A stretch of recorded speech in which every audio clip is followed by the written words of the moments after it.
क्योंकि बहुत सारे लोग हैं वो उनको बार बार वही चीजें दोहराई जाती हैं, लेकिन अनफॉर्चुनेटली पता नहीं उनको समझ नहीं आती या वो समझना नहीं चाहते, इस बात का आइडिया नहीं है। लेकिन जो है ना, इन क्वेश्चन से आपका नुकसान होता है क्योंकि फ्रंट एंड पे डील कर रहे होते हैं स्टूडेंट्स को, और हमारे लिए भी वक्त का ज़या होता है क्योंकि हम बार बार वही टाइप की बातें, वही चीजें, हर वक्त इतना वक्त नहीं होता कि सारी बात तसल्ली से की जा सके। ठीक है, तो अभी जो है मैं सेशन को जो है स्टार्ट करता हूँ जी। बिस्मिल्लाहिर्रहमानिर्रहीम।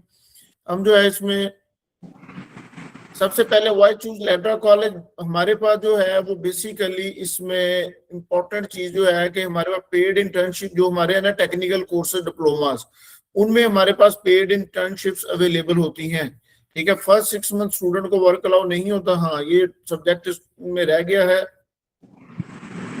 वर्क अलाउ वाला, और एक और टॉपिक मेरे जेहन में वो मिस हो गया स्लाइड से, वो आपको सवाल पूछेगा तो मैं उसका जवाब दे दूंगा।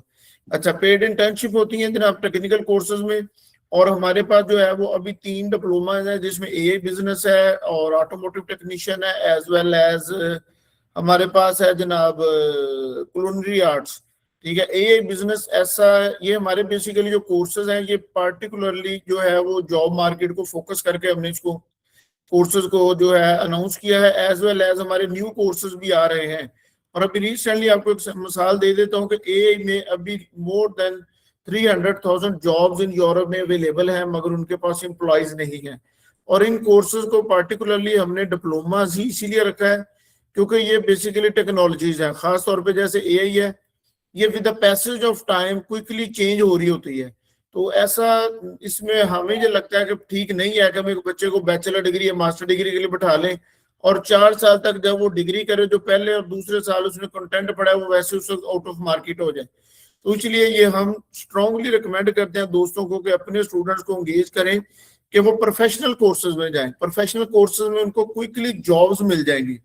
ठीक है, और जॉब जो है मिलेगी, इसका मतलब उन्हें वर्क परमिट्स भी मिल जाएगा, वर्क परमिट्स का मतलब अच्छी सैलरी पे भी चले जाएंगे, और एज वेल एज वहां पे जनाब उन्हें आफ्टर 7 ईयर रेजिडेंट परमिट भी मिल जाएगा। तो इसलिए कोशिश करें आप टेक्निकल डिप्लोमा या टेक्निकल कोर्सेज में जो है अपने बच्चों को ज्यादा से ज्यादा एनरोल करें, नंबर 1।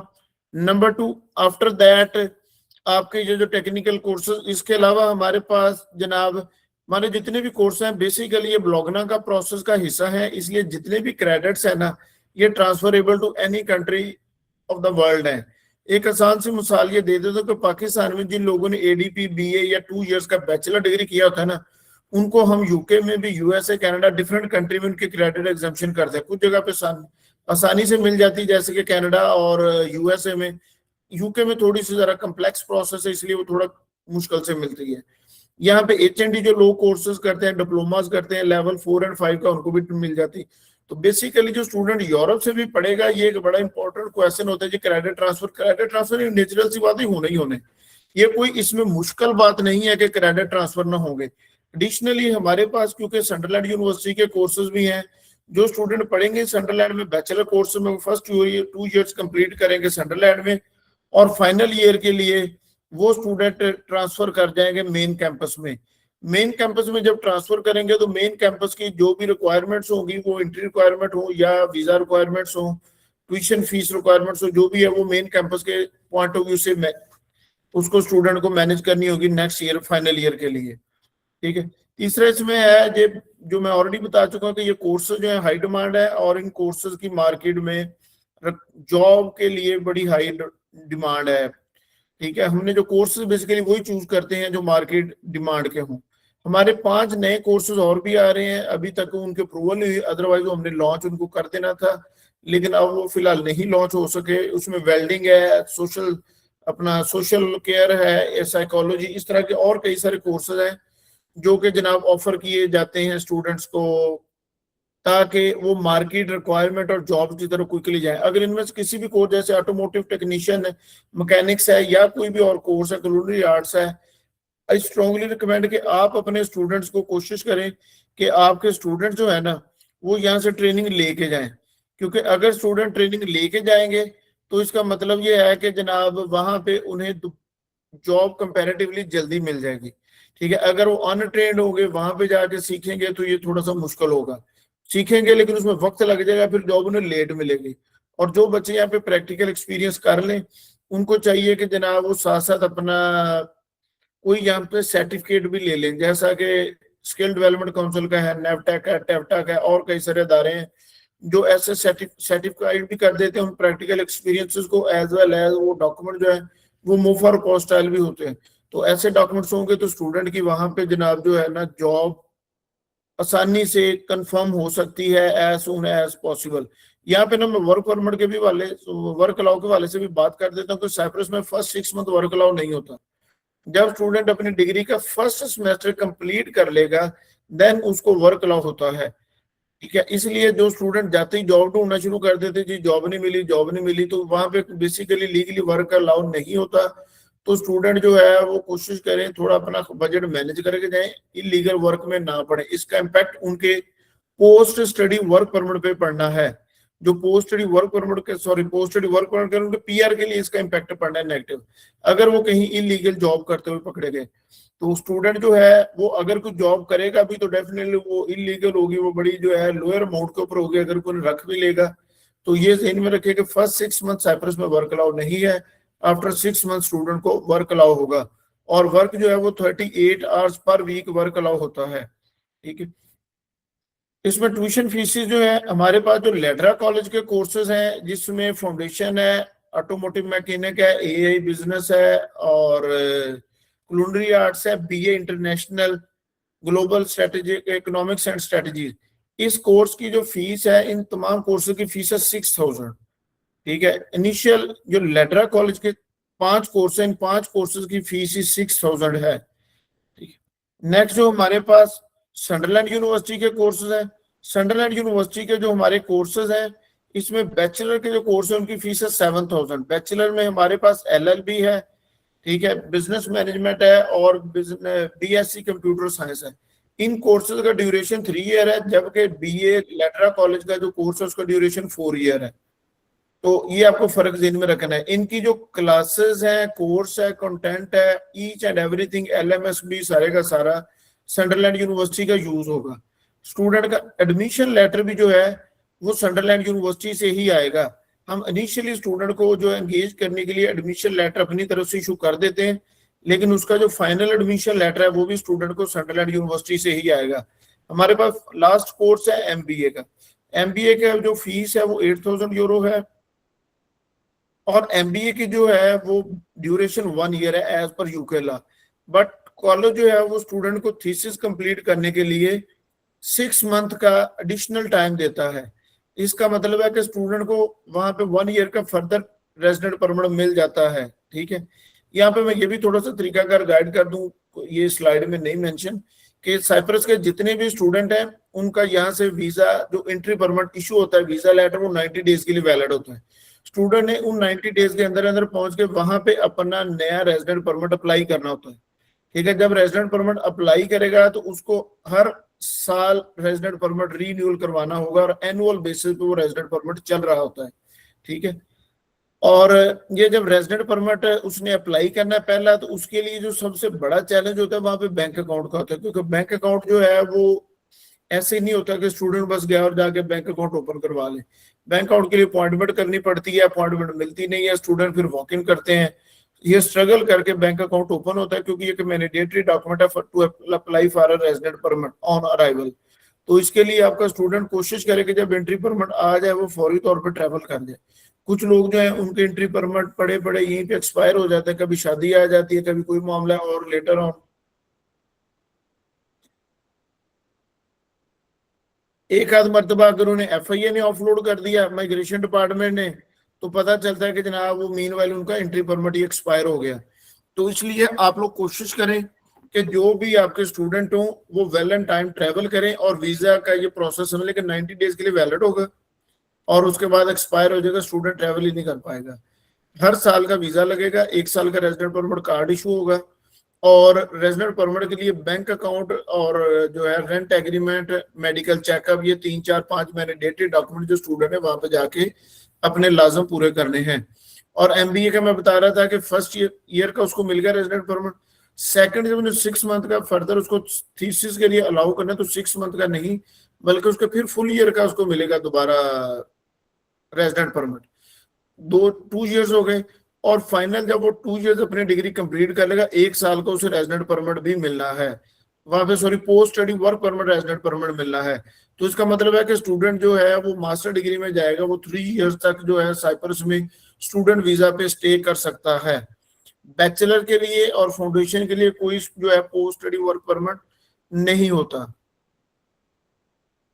ठीक है, इसमें जो है स्कॉलरशिप्स है, स्कॉलरशिप जो है हमारे पास, ये सॉरी मेरी स्लाइड में ये एरर है कि ये 3 ईयर्स लिखा हुआ है, ऐसा नहीं है। स्कॉलरशिप जो है वो हर क्लास का जो टॉपर स्टूडेंट होगा उसको 100% स्कॉलरशिप मिलता है। पहले स्टूडेंट को जो है 100% स्कॉलरशिप मिलेगा, नेक्स्ट 4 स्टूडेंट को 75% स्कॉलरशिप मिलेगा, और आफ्टर दैट जो स्टूडेंट ज्वाइन करेंगे क्लास में बाकी रह जाएंगे उन सबको 40% स्कॉलरशिप मिलेगा। तो ये स्कॉलरशिप जो है 40% ये for every student whole year अपना whole duration of the degree है। बट ये जो फर्स्ट 5 स्कॉलरशिप्स है ये मेरिट बेस है, ये हर साल चेंज होंगे। जो क्लास के टॉपर होगा उसको फुल स्कॉलरशिप मिलेगा, बाकी 4 को जो है वो जनाब मिलेगा 75% स्कॉलरशिप। ये बेसिकली पार्टिकुलरली हमने इसीलिए इंट्रोड्यूस करवाया है ताकि जो अच्छे बच्चे पढ़ने वाले हैं हम उनको इनकरेज करना चाहते हैं। और इसमें मेल हो या फीमेल हो कोई डिस्क्रिमिनेशन नहीं है। आपके जो भी स्टूडेंट कॉम्पिटेंट होंगे, अगर वो कॉम्पिटेंट है सीरियस अपने स्टडी में होंगे, तो आप उन्हें ये गारंटी कर सकते हैं कि जनाब अगर हर साल टॉपर होगा तो आपकी डिग्री फुल फ्री होगी जब तक लेटर ऑफ कॉलेज में है। अगर वो ट्रांसफर करके सनडरलैंड जाएगा तो फिर वहां का रूल अप्लाई होगा, साइप्रस लेटरा कैंपस में पड़ेगा तो यहाँ का रूल अप्लाई होगा। ठीक है, और इवन जो सनडरलैंड कैंपस को उसकी पे करनी पड़ेगी वो स्टूडेंट अपनी सिर्फ पे करेगा, तो उसकी वहां पे रजिस्ट्रेशन फीस वगैरह है। बाकी कॉलेज की वो 500,000 यूरो होगी, इससे ज्यादा नहीं होगी। बैचलर सनडरलैंड का स्टूडेंट है, बाकी जो है स्टूडेंट ने कुछ भी पे नहीं करना। ठीक है, इसमें जो है एकेडमिक और इंग्लिश रिक्वायरमेंट, एकेडमिक रिक्वायरमेंट जो है मिनिमम इसमें 50% मार्क्स रिक्वायर्ड होते हैं फाउंडेशन डिप्लोमा बैचलर के लिए। ठीक है जी, मिनिमम 50% मार्क्स रिक्वायर्ड है HSSC में। आपका FA है, FSC है, जो भी आपका DA है उसमें मिनिमम 50% मार्क्स चाहिए। और अगर किसी स्टूडेंट के मैट्रिक में लेस देन 50% भी है तो चलेगा, मैट्रिक में लेस देन 50% एक्सेप्ट हो सकते हैं, इंटर में लेस देन 50% एक्सेप्ट नहीं हो सकते। यहाँ पे ना एक क्वेश्चन आता है बार बार, जी वो फलाना कॉलेज ले रहा है, मैं नाम नहीं किसी का लूंगा, फलाना कंपनी ले रही है लेस देन 50%, बिल्कुल वो ले सकते हैं, उनकी अपनी जो है वो मर्जी है, वो वीजे लगेंगे नहीं लगेंगे क्या होगा, वो कोई डेफिनेटली ये एज पर लॉ तो है नहीं, ये कोई ना कोई लीगैलिटी होगी। वो कोई गलत डॉक्यूमेंट्स बना के देंगे, वो कुछ ना कुछ तो कोई करेगा ना, वो आप करेंगे वो करेगा कोई भी करेगा। लेकिन ऐसी जो चीजें हैं हम ऐसे किसी भी प्रैक्टिस को सपोर्ट नहीं करते, ना हम एक्सेप्ट करेंगे। अगर कोई बंदा ऐसे डॉक्यूमेंट्स हमें देगा भी और कल को उसका जो है वो वीजा ना इशू हुआ, माइग्रेशन उस पर ऑब्जेक्शन लगा दिया, तो यकीन रखें कि फीस आपकी 100% जो है रिफंड नहीं होनी, आपकी फीस खत्म होगी। कोई भी फेक डॉक्यूमेंट जो है कुछ लोगों ने, जैसे यहीं पे बता देता हूँ, फीस रिफंड का भी इसमें सब्जेक्ट नहीं है, मैं बता देता हूँ कि कुछ लोगों ने टोफल का रिजल्ट प्रोड्यूस किया और लेटर ऑन टोफल ने वो रिजल्ट ही विड्रा कर लिए। ऐसी सूरत में जो है उसको वैलिडेशन इनकी उनको फेक कंसिडर किया जाता है। फेक डॉक्यूमेंट्स के ऊपर ट्यूशन फी रिफंड नहीं होती। जब स्टूडेंट का वीजा इशू हो गया ट्यूशन फी रिफंड नहीं होगी। ये बातें आपको पहले से ही ध्यान में रखनी चाहिए कि जो स्टूडेंट फीस जमा करवाए वो वही करवाए कि जो बिल्कुल पढ़ने में सीरियस है, क्योंकि कॉलेज के पास है लिमिटेड कोटा। अगर उसका कोटा वेस्ट होगा तो कॉलेज इसके ऊपर वो नहीं फीस रिफंड करेगा, क्योंकि उसने स्टूडेंट के लिए कोटा एलोकेट कर दिया, स्टूडेंट का वीजा लग गया या उसने अप्लाई वीजा कर दिया और बाद में विड्रा कर दिया, तो कॉलेज को इसका नुकसान है, इसलिए वो उसको बिल्कुल इनकरेज नहीं करते। कोई स्पेशल सर्कमस्टांसेस होंगे कोई सीरियस नेचर के जो कि वो उसको कंसिडर किया जा सकता है, लेकिन आम बस आप ये ज़हन बना लें कि फीस रिफंड नहीं होगी। जो जमा करवाएं वो वही जमा करवाएं जो जनाब आपकी स्टूडेंट ने केस को आगे फुल एनरोलमेंट तक लेके चलना है। ठीक है, दूसरा इसमें आगे बात मास्टर डिग्री की इंटर रिक्वायरमेंट, सनडरलैंड के कोर्स की इंटर रिक्वायरमेंट 2.4 CGPA है। तो स्टूडेंट का जो है वो 2.4 CGPA होगा तो एप्लीकेंट जो है वो इसके लिए क्वालिफाई कर जाएगा। इंग्लिश रिक्वायरमेंट में फाउंडेशन कोर्स के लिए 4 और 4.5 बैंड हाइट चाहिए और 43 से 57 तक PTE चाहिए। ये मैं देख रहा था, पता नहीं किसी दोस्त की कॉल थी कि वो मेरे सामने किसको कम्युनिकेट कर रहा था, जनाब 58 पीटी चाहिए, 58 नहीं चाहिए, ये 43 पीटी चाहिए। ठीक है, फिर 43 से 57 होगा तो स्टूडेंट फाउंडेशन में जाएगा, अगर 58 आएगा तो वो डिप्लोमा या बैचलर डिग्री में जाएगा। यहाँ पे ये भी आपको बता दूंगा, अगर स्टूडेंट के 58 हुए तो फाउंडेशन में जा नहीं सकता। ये आपको चैलेंज तब आता है जब आप समर इनटेक में जाएंगे ना, तब सिर्फ फाउंडेशन कोर्स ही होगा। जब फाउंडेशन कोर्स रह जाता है तो फिर जिन स्टूडेंट के पास 5 बैंड होता है या 58 पीटी होता है, वो कहते हैं कि जनाब मुझे फाउंडेशन में एडमिशन करवा दें। ऐसा नहीं होगा, क्योंकि आप ओवर क्वालिफाई कर चुके, लिहाजा फाउंडेशन में नहीं जा सकते। अगर किसी को जाना ही होगा तो वो फिर अपना आइट्स रिपीट करेगा या पीटी रिपीट करके कम स्कोर लेके 4 और 4.5 देगा तो एक्सेप्ट होगा फाउंडेशन के लिए। अदरवाइज वो फाउंडेशन के लिए ओवर क्वालिफाई कर चुका होगा। तो मिनिमम 43 से 57 पीटीई और 4 और 4.5 बैंड आपको चाहिए फाउंडेशन के लिए। 5 बैंड आपको डिप्लोमा और बीए के लिए चाहिए, और 5.5 बैंड आपको चाहिए सनडरलैंड के कोर्सेज में अप्लाई करने के लिए। सनडरलैंड यूनिवर्सिटी की रिक्वायरमेंट 6 बैंड है इंग्लिश की, और बैचलर की 6.5 है मास्टर की। लेकिन इन स्टूडेंट को यूनिवर्सिटी अपना प्रोफेशनल जो है फाउंडेशन लगा के एनरोल कर लेगी, इनके वीजास भी इशू हो जाएंगे और ये स्टूडेंट आगे अपनी स्टडी भी कंटिन्यू करेंगे। ठीक है जी, ये इंग्लिश रिक्वायरमेंट और एकेडमिक रिक्वायरमेंट मैंने आप लोगों को बता दी है।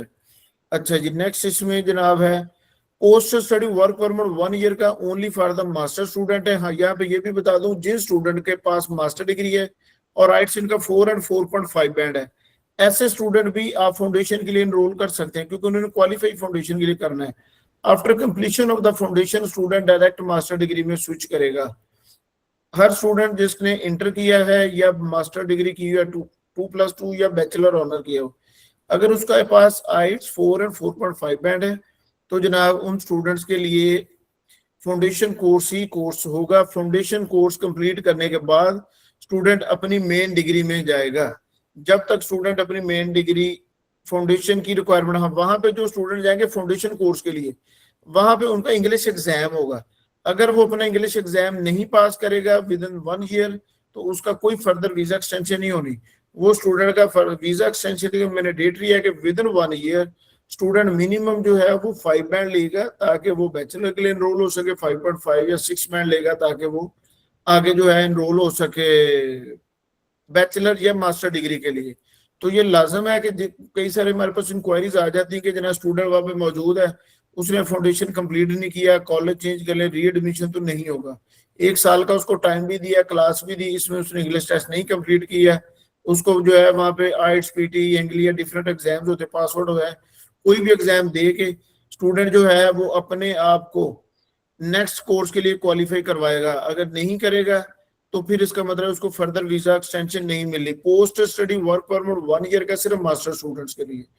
जिन स्टूडेंट के पास बैचलर है उनको पोस्ट स्टडी वर्क परमिट नहीं मिलेगा, या फाउंडेशन वालों को पोस्ट स्टडी वर्क परमिट नहीं होता।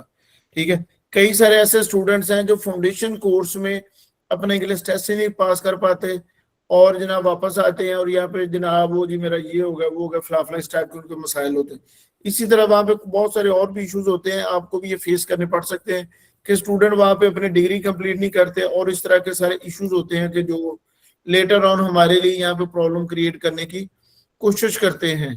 ठीक है, ऐसी सूरत में देखिए कोई भी स्टूडेंट आपको प्रॉब्लम क्रिएट करने की कोशिश करे, आप बिल्कुल कॉन्फिडेंस रखें कि देखिए पाकिस्तान है, यहाँ पे ऐसा ही जोर तो लगता है, लेकिन आप कॉन्फिडेंस रखें, आप कोर्ट ऑफ लॉज को जो है परसू करें, कोई भी बंदा आपके साथ ज्यादती नहीं कर सकता। ठीक है, कुछ लोग जो है यहाँ पे वो जनाब ट्यूशन फीस के रौले आ जाते हैं, जो ट्यूशन फीस दी ये मसला वो मसला। देखिए ट्यूशन फीस का लॉ, ये हाई कोर्ट के इसके ऊपर डिसीजन मौजूद है कि जिस अदारे ने ट्यूशन फीस ली है वही पे करने का पाबंद है, एजेंट का इसमें कोई रोल नहीं है, क्योंकि स्टूडेंट अपनी मर्जी से अपने अकाउंट से डायरेक्ट ट्रांसफर कर रहा है। कोई एजेंट ने गन पॉइंट पे फीस नहीं जमा करवाई उसके साथ बैंक में जाके, बैंक के स्टैंप पे मौजूद है, रिकॉर्डिंग मौजूद है कि स्टूडेंट अपनी कंसेंट से फॉर्म जमा फिल करके फीस जमा करवाई है।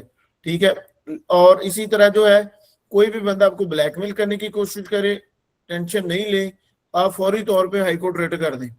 कोई भी जो है आपको बंदा प्रेस करने की कोशिश करे, क्योंकि बाज का कुछ डिपार्टमेंट में भी लोग ऐसे होते हैं वो अपने जाती ताल्लुकात की बिना पे ना कुछ जो है वो इनोसेंट एजेंट्स को प्रेस करते हैं कि जी पैसे तो आपके कहने पे दिए हैं, आप जिम्मेदार हैं, ऐसी कोई आपकी जिम्मेदारी नहीं है। और ये जो लोग करते हैं वो अपने जाती असर रसूख में करते हैं। और आप किसी भी, यहाँ पे मैं ये भी ऐड कर दूं क्योंकि ये बड़े हमारे क्रॉनिक इश्यूज है, कोई भी आपको इंक्वायरी है, आप हर इंक्वायरी में शिरकत करने से पहले अपना रिटर्न जवाब बना के लेके जाएं। आप उससे कॉपी मांगे, जो आपको ऑब्जेक्शन लगे हैं उसके लिए एक दरखास्त जमा करवाएं। ठीक है, महकमों को कि जनाब मुझे नोटिस आया है, मुझे इसके जवाब के लिए जो है दरखास्त, इसकी कॉपी फ्राहम की जाए। अगर वो नहीं भी करते, जिस दिन आप हियरिंग पे जाए पहले दिन यही बात करेंगे, लेटर एप्लीकेशन रिटर्न बना के लेके जाए। रिसीविंग नीचे आपके पास उनके काउंटर की होनी चाहिए कि जनाब मुझे इसकी कॉपी फ्राहम की जाए, मेरे खिलाफ क्या कंप्लेंट है। आप रिटर्न डॉक्यूमेंट्स में रहेंगे तो बचे रहेंगे। वो क्या करते हैं, रिटर्न डॉक्यूमेंट कुछ नहीं देते, जो कुछ अगर उनकी इंटेंशन बैड हो वो आपको उसी वहीं पे लिखवा के आपकी स्टेटमेंट पे साइनिंग उठा करवा लेंगे। आप उस चक्कर से अवॉइड करें। आप उनसे रिटर्न एप्लीकेशन दें, रिटर्न कॉपी लें। जब तक रिटर्न कॉपी ना आए आप किसी भी जवाब देने से गुरेज करें। अगर दें भी तो उन्हें बता दें, सर जी मेरी वर्बल स्टेटमेंट है, आप मुझे रिटर्न डॉक्यूमेंट कंप्लेन देंगे तो मैं उसका जनाब जवाब प्रॉपर जमा करवा सकूंगा। आप किसी वकील साहब को पेश कर दें, वो भी ये मामला हैंडल कर सकते हैं ऑन योर बिहाफ। ठीक है, जब आप रिटर्न जवाब जमा करवाएंगे तो उसकी कॉपी अपने पास रखें, खाली इंस्पेक्टर साहब को मत दें, एक कॉपी जरूर दें, लेकिन नीचे काउंटर पे भी एक कॉपी जमा करवाएं ताकि आपके पास रिटर्न आपने अप्लाई किया है कि मुझे कॉपी चाहिए, अगर वो कॉपी नहीं देता तो ये इलीगैलिटी है। आप इसी ग्राउंड के ऊपर हाईकोर्ट उसके खिलाफ रेट कर सकते हैं, जनाब मुझे कॉपी दे, मुझे प्रेस ना करे। ठीक है, अगर वो आपको वर्बल कहते हैं जी पैसे जमा करवा दें, तो आप जनाब जो है यही उसके अफसर के, जनाब ये मुझे कह रहे हैं पैसे जमा करवा दें बिफोर द इन्वेस्टिगेशन, मुझे रिटर्न कॉपी भी नहीं प्रोवाइड की गई। आप जनाब डिप्टी डायरेक्टर को किसी भी कॉम्पिटेंट अफसर को इस मामले से रिटर्न आगाह करें। जुबानी कलामी बातों की हाईकोर्ट में कोई अहमियत नहीं होती। जहां पे भी आपको सूट करे कि आपको 2-3 डॉक्यूमेंट्स हैं, आपको लग रहा है कि जनाब आपको गैर जरूरी तौर पर प्रेस किया जा रहा है, अपने किसी भी वकील साहब को एंगेज करें, वो हाईकोर्ट रेट कर देंगे और कोई बंदा आपको प्रेस नहीं कर सकता पैसे देने के लिए, क्योंकि आपने पैसे नहीं लिए। जिन लोगों ने ट्यूशन फीस खुद ले लेते हैं और खुद जमा करवाते हैं उनको पैसे जेब से देने पड़ेंगे। इसलिए ये आप बात ध्यान में रखें कि जिन लोगों ने पैसे खुद लिए हैं वो जेब से देने के पाबंद है। तो आप बाज का स्टूडेंट जो है वो आपको खुद उलझाता है, वो इनोसेंट नहीं होता, वो बेसिकली खचरा होता है, वो आपको फंसा रहा होता है। वो क्या करते हैं कि पैसे ला के फैमिली, जी हमें तो पता ही नहीं, आप ही नहीं करना है जो करना है। ठीक है, ये मसाले ना हम सारे देखते हैं, पैसे ला के आपकी टेबल पे रख देते हैं। तो ऐसी सूरत में क्या होता है कि वो बेसिकली आपको फंसा रहे होते हैं।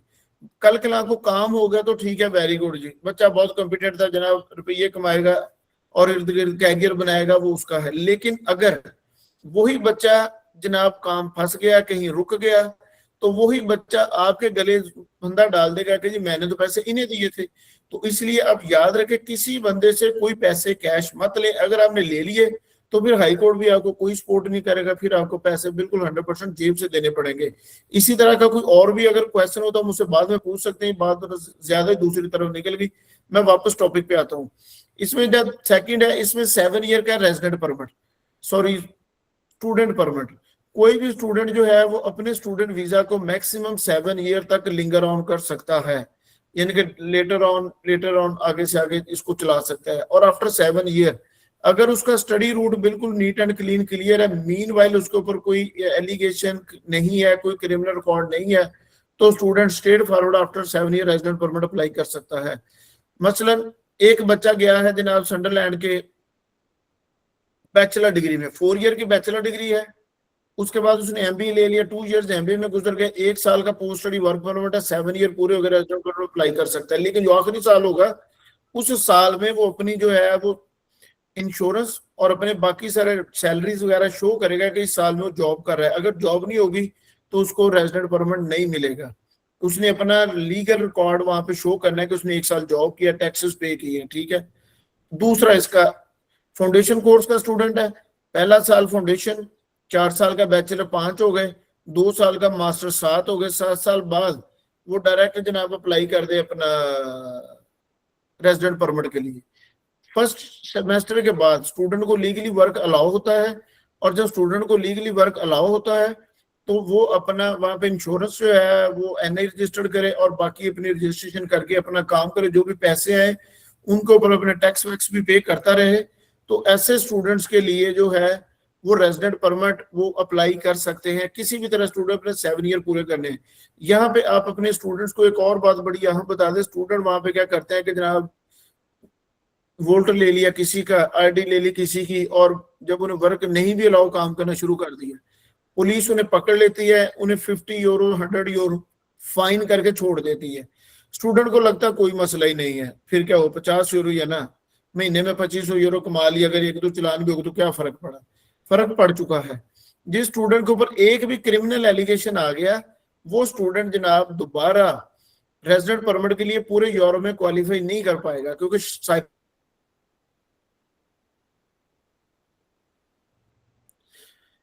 साइप्रस जो है वो साइप्रस प्रेसिडेंट और एज वेल एज यूरोपीय यूनियन, इन दोनों के मुताबिक जो है वो साइप्रस इस साल के एंड तक यूरोपीय यूनियन का हिस्सा बन जाएगा। ठीक है। और साइप्रस का जो है वो बैंकिंग सिस्टम, पुलिस सिस्टम, ठीक है, और इनका जो है जनाब माइग्रेशन सिस्टम, सारी चीजें जो है वो अटैच हो चुकी हैं शेंजन जोन बाकी कंट्रीज के साथ। लेकिन अभी सिर्फ अनाउंसमेंट बाकी है, जो मतलब है कि इस साल के एंड तक जो है ना इसकी अनाउंसमेंट शेंजन की हो जाएगी। ठीक है। ये एज पर यूरोपीय यूनियन और प्रेसिडेंट ऑफ साइप्रस उनके मुताबिक जो है जो स्टेटमेंट चल रही है। ठीक है। तो आपका जो स्टूडेंट है अगर उसके ऊपर कोई भी क्रिमिनल रिकॉर्ड 50 यूरो का भी आ गया तो समझ लें कि वो बंदा पूरे यूरोप में कहीं भी रेजिडेंट परमिट से क्वालिफाई नहीं करेगा, क्योंकि उसका रिकॉर्ड क्रिमिनल हो चुका है। इसी तरह जो है कुछ ट्रैफिक वायलेशंस ऐसी होती हैं कि जैसे किसी स्टूडेंट को 6 पॉइंट लग गए, ये मैं यूके का दे रहा हूँ, मुझे वहां कितने पॉइंट, सॉरी मेरे में नहीं है, 6 पॉइंट जो है लगना क्रिमिनल ऑफेंस में आता है। ठीक है। अगर जो है वो एक सर्टन लेवल से ऊपर आपका ट्रैफिक वायलेशन भी होगी ना, तो वो भी क्रिमिनल रिकॉर्ड में एंटरटेन होता है, वो आपको छोटी सी पनिशमेंट देके छोड़ जरूर देते हैं, लेकिन जब आपके रिकॉर्ड में क्रिमिनल का वर्ड आ गया तो आपको रेजिडेंट परमिट नहीं मिलना, कोई भी ऐसा स्टूडेंट हो। तो ये बातें आप अपने स्टूडेंट को जरूर समझाएं कि जो जाते ही काम ढूंढना शुरू कर देते हैं, वो अगर रेजिडेंट परमिट पे जाना चाह रहे हैं तो थोड़ा पेशेंस से काम ले और इंतजार करें अपने जो है वक्त आने का, जब उनको अलाउ हो लीगली देन वो वर्क स्टार्ट करें। ठीक है जी। अच्छा जी, नेक्स्ट इसमें है अब document required for entry permit. ये सबसे ना अहम सब्जेक्ट है, document required for entry permit. इसमें क्या होता है कि वही जो है ना बातें बार बार हम कर रहे होते हैं कि कौन कौन से डॉक्यूमेंट चाहिए, और इसमें कुछ अगर तब्दीलियां भी आ जाती हैं उनको भी पेश नजर रखना होता है। ये जो मैंने लिस्ट बनाई है थोड़ी जरूरत से ज्यादा इसमें टेस्टेशन का जिक्र है। ठीक है। आप इसको चाहे तो फॉलो करें, कोई भी चाहे तो ना फॉलो।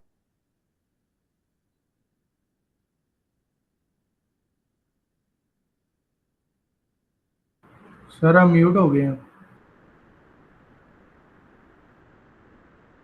Thank you. अच्छा, मैं ये कह रहा था कि एंट्री परमिट के जो डॉक्यूमेंट्स हैं, ये डॉक्यूमेंट्स मैंने जनाब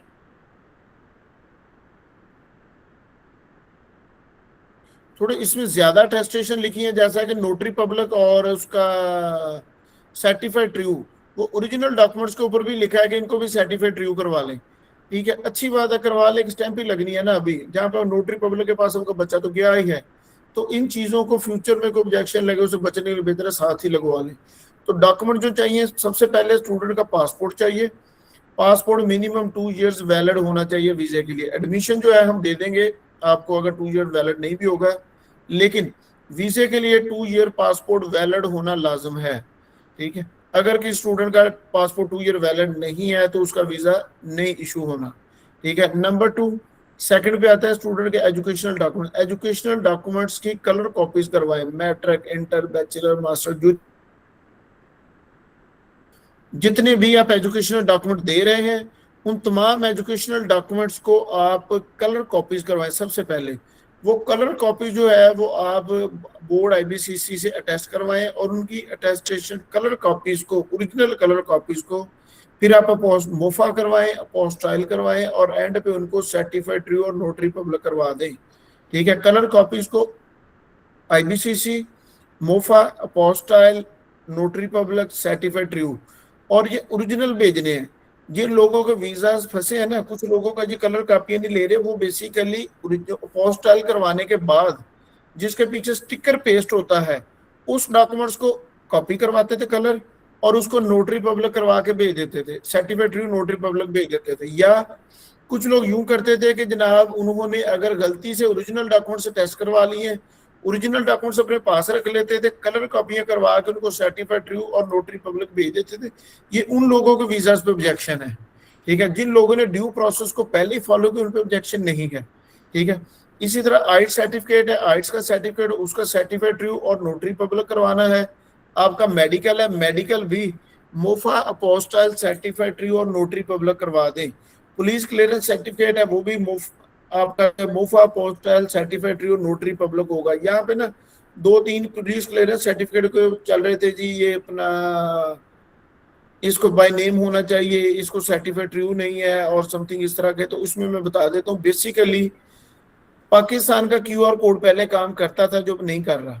जब क्यूआर कोड काम नहीं कर रहा तो उन्होंने किसी न किसी तरह तो डॉक्यूमेंट्स की ऑथेंटिसिटी को वैल्यूड करना है ना, तो उन्होंने ये अल्टरनेट प्लान दे दिया है कि अगर आपका क्यूआर कोड काम नहीं कर रहा तो आपका ओरिजिनल पुलिस कलेक्टर सर्टिफिकेट की बैक साइड पे ओरिजिनल पोस्टर का स्टिकर लगा होना चाहिए, और वही ओरिजिनल डॉक्यूमेंट जिसके बैक पे ओरिजिनल स्टिकर है, फ्रंट पे ओरिजिनल डॉक्यूमेंट है मेन, वही सर्टिफाइड ट्रू और नोटरी पब्लिक भी करवा के देंगे तो आपका ये डॉक्यूमेंट्स एक्सेप्टेबल है। एक यहाँ पे और भी चीज है कि बाय नेम ये होना चाहिए। अब देखिए, बाय नेम होना तो चाहिए, इसमें तो कोई ऐसी बात ही नहीं है, लेकिन मैं और आप या हमारा स्टूडेंट कोई भी बंदा गवर्नमेंट ऑफिसर्स को इन्फ्लुएंस नहीं कर सकता कि हमारी इंस्ट्रक्शन को फॉलो करें। यहाँ पे हर जो है वो सीपीओ डीपीओ का, हर जिले का डिफरेंट जो है वो अपना क्राइटेरिया है जिसको वो फॉलो करते हैं। हमारे वो अपना उनका कुछ सेंट्रल मैकेनिज्म नहीं है, तो हमारे कहने पे को कैसे चेंज करेगा। तो अगर कोई बाय नेम बनवा सकता है तो बनवा ले, अगर नहीं बनवा सकता तो जिस तरह बाकी सारा पाकिस्तान काम कर रहा है तो आप भी इसी तरह इसको फॉलो करें। Bank statement and account maintenance certificate, bank statement जो है वैसे यहाँ पे 6 माह की एज पर लॉ चाहिए, लेकिन क्योंकि कई स्टूडेंट ने न्यू अकाउंट खुलवाए होते हैं तो वो 6 माह की होना जरूरी भी नहीं है। आपका स्टूडेंट ने अकाउंट खुलवाया है और 1-2 दिन उसमें पैसे रखे हैं और पैसे रखने के बाद जनाब उसका अकाउंट स्टेटमेंट निकलवाए और अकाउंट मेंटेनेंस सर्टिफिकेट निकलवाए, उसको जो है अटेस्ट करवा लेगा मोफा और पोस्टल सर्टिफिकेट नोटरी पब्लिक, तो आपका ये डॉक्यूमेंट बिल्कुल काबिल कबूल है। इसमें डेज कंडीशन कोई लंबी चौड़ी नहीं है, ठीक है।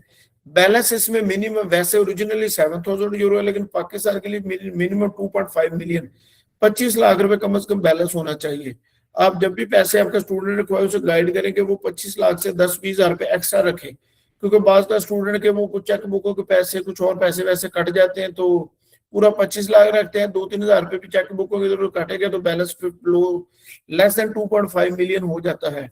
और एक और अच्छी चीज ये है कि जब आपका स्टूडेंट अकाउंट में पैसे जमा करवा दे तो उसको उसमें 1-2-3 ट्रांजेक्शन करे ताकि नजर आए कि जेन्युइन स्टेटमेंट है, उसमें पैसे जो है वो डेबिट क्रेडिट हो रहे हैं। ऐसा नहीं है कि वो कोई फिक्स टाइप के पैसे रखे हुए हैं और कोई उनको यूज ही नहीं कर सकता या फेक स्टेटमेंट नहीं है सर भी ना, वो जरा थोड़ा सा अच्छा इंप्रेशन है जो को मैंडेटरी रिक्वायरमेंट नहीं है। It's my point of view. ये 6 जो है ना इसके मैंडेटरी जो है वो डॉक्यूमेंट्स है। इसके अलावा असाइलम डिक्लेरेशन जाएगी, स्टूडेंट अपना एडमिशन लेटर जो है वो साइन करके देगा, ठीक है। और इन तमाम डॉक्यूमेंट्स के जो साथ वो अपनी स्विफ्ट कॉपी रखेगा, जो उसने पेमेंट जमा करवाई है उसकी कॉपी डालेगा इसी इन्वेलप के अंदर जो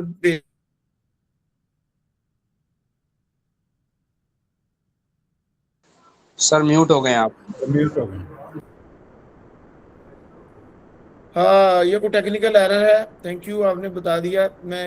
ये खुद ही ऑटो म्यूट हो रहा है। अच्छा, तो मैं ये कह रहा था कि ये सारे जो डॉक्यूमेंट्स हैं, तमाम डॉक्यूमेंट्स आपने इसमें स्विफ्ट कॉपी रखे जो पेमेंट ट्रांसफर की है, असाइलम डिक्लेयर, ये जो आपकी असाइलम डिक्लेरेशन है ना स्टूडेंट की, ये सारा सेट है। स्टूडेंट ने 2 सेट वहां पे भेजने हैं, asylum declaration soft copy 6 document ये हो गया, एडमिशन लेटर, ठीक है। और ये सारी की सारी चीजें जो स्टूडेंट वहां पे भेजे, कोशिश करें आप इनका एक सेट अपने पास भी रखें और एक सेट स्टूडेंट।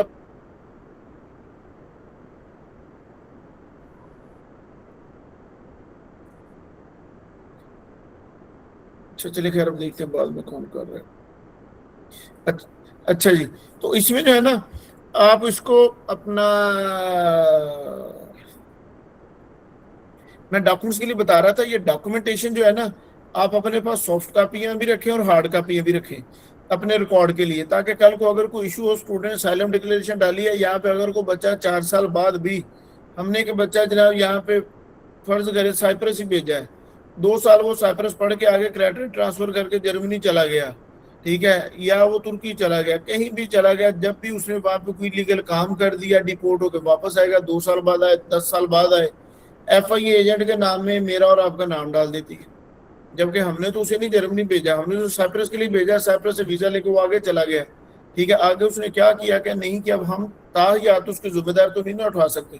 तो आप अपने पास से रिकॉर्ड कीपिंग करते रहे, ताकि स्टूडेंट के जो है ना इस तरह के आने वाले वक्त में भले 1000 में से एक ही चैलेंज आए, लेकिन आपको उसके ऊपर जो है ना अपनी रिकॉर्ड कीपिंग करके रखेंगे तो अच्छी बात है, ये प्रॉब्लम से आप अवॉइड कर सकेंगे।